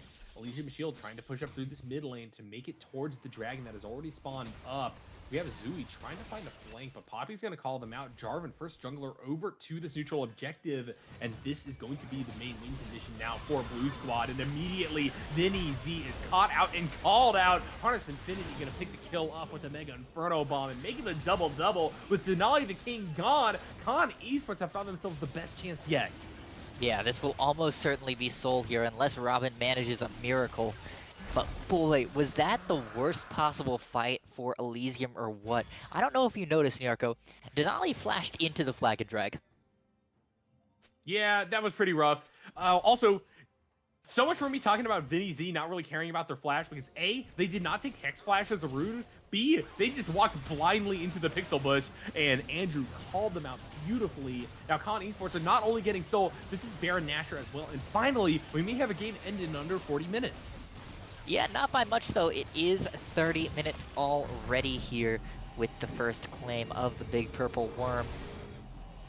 I don't know that with the fear and caution that these teams have been playing with will see an end on this Baron buff. So we have to think 5 minutes to Elder Soul, 5 minutes to Baron, and that's when we'll see the game-ending fights here. That'll put us right on that 40-minute cusp.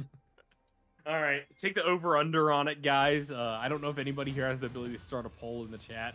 Is this game ending in under 40 minutes? That's the real question. Survey says pain. Yeah, I would probably tend to this lasting beyond the 40-minute mark, but you know, I thought that maybe Con Esports would just get one more really easy peasy fight. But Elysium Shield, they seem to be playing pretty wisely, sitting all the way back at the tier 3, trying to make sure that no inhibitors go down, or if they do, it's only one at a time. Yeah, this isn't a team that you look at and you think wave clear, especially into Baron minions where Xerath is so neutered. But Ezreal has enough, Graves has enough to keep them off this turret and make it a very slow and dangerous process to push in too far. You can see how much damage Andrews is taking just off of the little chip poke that they're able to get here and there. And there's the true shot barrage trying to clear out some of these minions as well as some of these champions. And this is actually leading to a lot of poke going down onto Con Esports C. Combine that with the right of the Arcane, they will just have to back off. Rank 5 incredibly low, as is Andrew. And so it looks like Elysium Shield have fended off the worst of the storm. There may be one more push on the horizon, but so far, not a whole lot taken by Con. Yeah, 80 seconds left on this Baron buff, and all they have achieved is a turret and a half. Now, don't get me wrong. They did nearly break the base, and breaking the base is the hardest part of League of Legends. But the fact that they failed with a Ziggs on the map, and the health of that turret so low, that says a ton about how well Elysium was able to defend this. And Con Esports kind of feeling desperate. They really want to use this Baron Nashor buff, and yeah, they are going to get the tier 3 turret, but that's Mega Inferno Bomb and the Cataclysm burn for basically nothing. Elysium Shield in a very comfortable position to play Turtle Time and still sustain through this lost inhibitor. While it's definitely not the best thing in the world, there's still 3 minutes before the Elder Dragon's going to spawn up, and that means that they will be able to forge their way back out onto the map. Yeah, and if a single inhibitor is the worst that Elysium loses from this Drake, they will be very happy with that. 2 turrets and an inhibitor. Who could be thrilled with that as a Baron power play? Three turrets, okay. Little bit better for Con, but still feels very rough. Feels like there was more opportunity there in what could have been taken. Yeah, that's true, but at the same time, Con Esports do find themselves up almost 6,000 gold, and Elysium Shield, therefore, are really going to have to play this game perfectly from here on out to have a chance of taking a series. But, you know, Con Esports, we're really just talking about points of refinement because we think this game is in the bag for them. Yeah, I mean, at this point, there is a nearly 400 CS Sivir.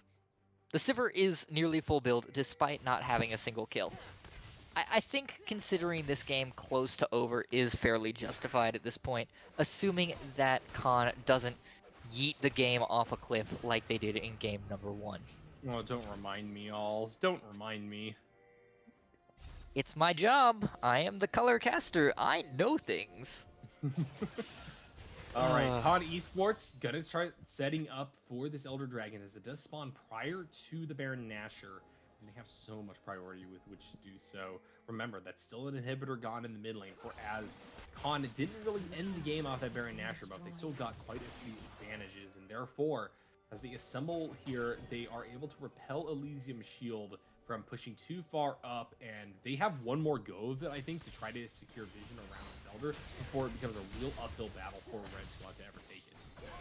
Yeah, with 80 seconds here, there's not much value in Con posturing hard around that pit. So this is a small window for Denali and Vinny to potentially push in, but Denali is caught out. Denali is going to be dead here unless they can manage a flash, but no, they are a bouncy house the entire time. No flash will come out, and they will respawn 5 seconds before the Elder does. I don't think they get there in time. The Elder will almost certainly be Con's to secure.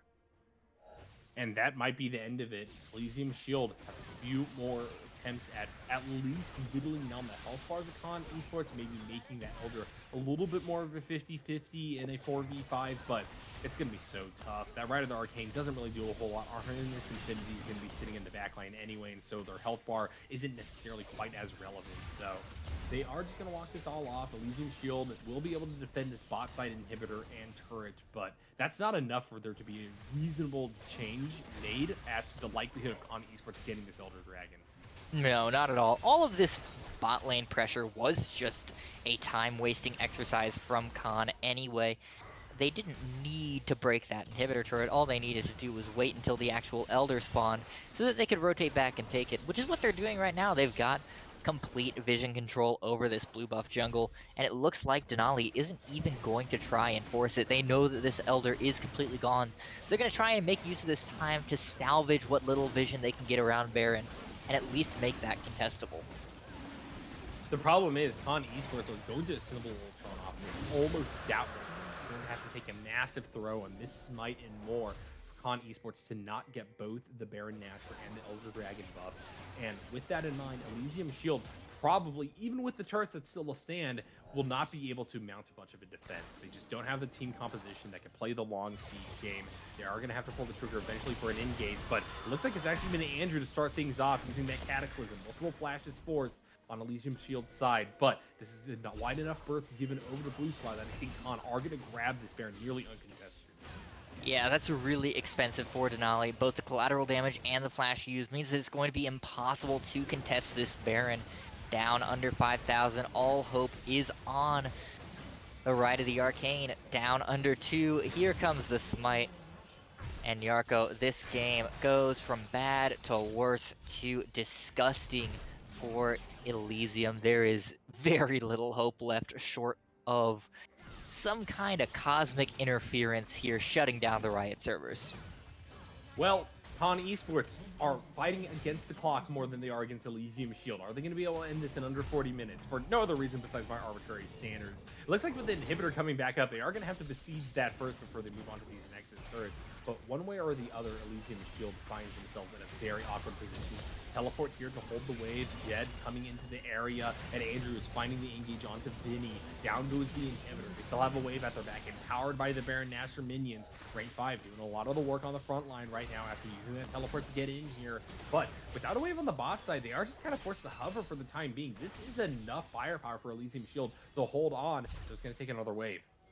Yeah, the wave clear isn't immaculate, but it does the job here. It keeps this squad from going in, but OP kill switch, a little bit caught out, forced to flash defensively. That's not a summoner spell you want to burn before the fight breaks out in earnest, because that means that this Xerath now has no survivability, no way to get away when things go wrong once again. Yeah, but Harness Infinity was a little bit itchy with the trigger finger. They fire off that Mega Inferno Bomb a bit too early, and they can't confirm the kill off of it, so they're going to have to do this the old-fashioned way. That being said, Zig's Demolition Tower is still very marked on the map, and this time around, Kill Switch has stepped too far forward, and they have no saving grace. In an instant, the Xerath is blown up, and now, with the wave at their back, being guided into the Nexus turrets, I think this is about it. Con Esports going to go on the offensive one last time as Vinny Z tries to desperately defend the base. Denali the King going to be killed on the back end by Jed, and finally we see an end to this series. Right in the nick of time to save us from another 40-minute game, but it was close alls. Madness on the Rift, but Con Esports emerges victorious. 39-10 here is the final time on the clock. Nyarko, these games, both teams building for the ultra late game, both teams trying to find advantages early, and both teams slipping so hard in the mid game, making mistakes, handing the lead and the tempo back and forth and back and forth. What lessons do these guys need to take moving forward? What changes do they need to make as individual players and as teams in order to give themselves an edge moving into the BOL playoffs here in the near future? I don't know. Con Esports has tight decision making and good coordination between their players. They just make the wrong calls on occasion, and a lot of times it is not wanting to gamble, not wanting to coin flip. And even in this last game, where they very convincingly won alls, there's a reason why it's still 40 minutes long, right? They tried to hover around, I believe it was the third dragon of the game, when up 3K gold. They really should have taken that fight, and they decided, hey, we're going to back off. We're going to play this passively. We aren't going to get a whole lot in return, actually, although they did manage to trade for the tier 2, which is better than what we saw in game number 1. But I would just say, have faith in your abilities to take those team fights, especially when you've already proven that you are doing a better job during the laning phase, getting that gold advantage, right? So use that. Yeah, absolutely. The passivity was something that we definitely don't need to see, and that's something that's been endemic to BOL as a whole, is these teams wanting to play carefully, not wanting to overstep, not wanting to be the player that makes the mistake that loses the game. And sometimes you need to be willing to take those risks, to pull the trigger, to make the mistakes in order for your team to find the victory. So, just as a general rule of thumb, be willing to step forward, be willing to take the fights, etc. All right. Well, congratulations to Con Esports to move up to 4-1 on the season. I think that Elysium Shield may be actually barred for moving on to playoffs just because we have such a wide open division alls. But you're gonna have to fact check me on that one. Regardless, this could be the end of their run in the regular season. But still, they put up a fight. Respect for that first game in particular. But Con Esports eventually developed and brought it back a lot more. Yeah, absolutely. Did a great job and will have just about secured their spot in the playoffs. We'll have to make sure. But overall, a good showing from them coming back from adversity from a very rough game one and showing that even if the play isn't always up to snuff, they have the guts and the temerity to stick out these long matches. I mean, Yarko, it is 11:30 on the East Coast. We have been here for 3.5 hours. These players must be exhausted by this point, but they continue to pound through these games. Yeah, I know I'm exhausted, and therefore it's probably best that we head out for the night alls. But thank you everybody for tuning in, for your enthusiastic support of Con Esports and Elysium Shield.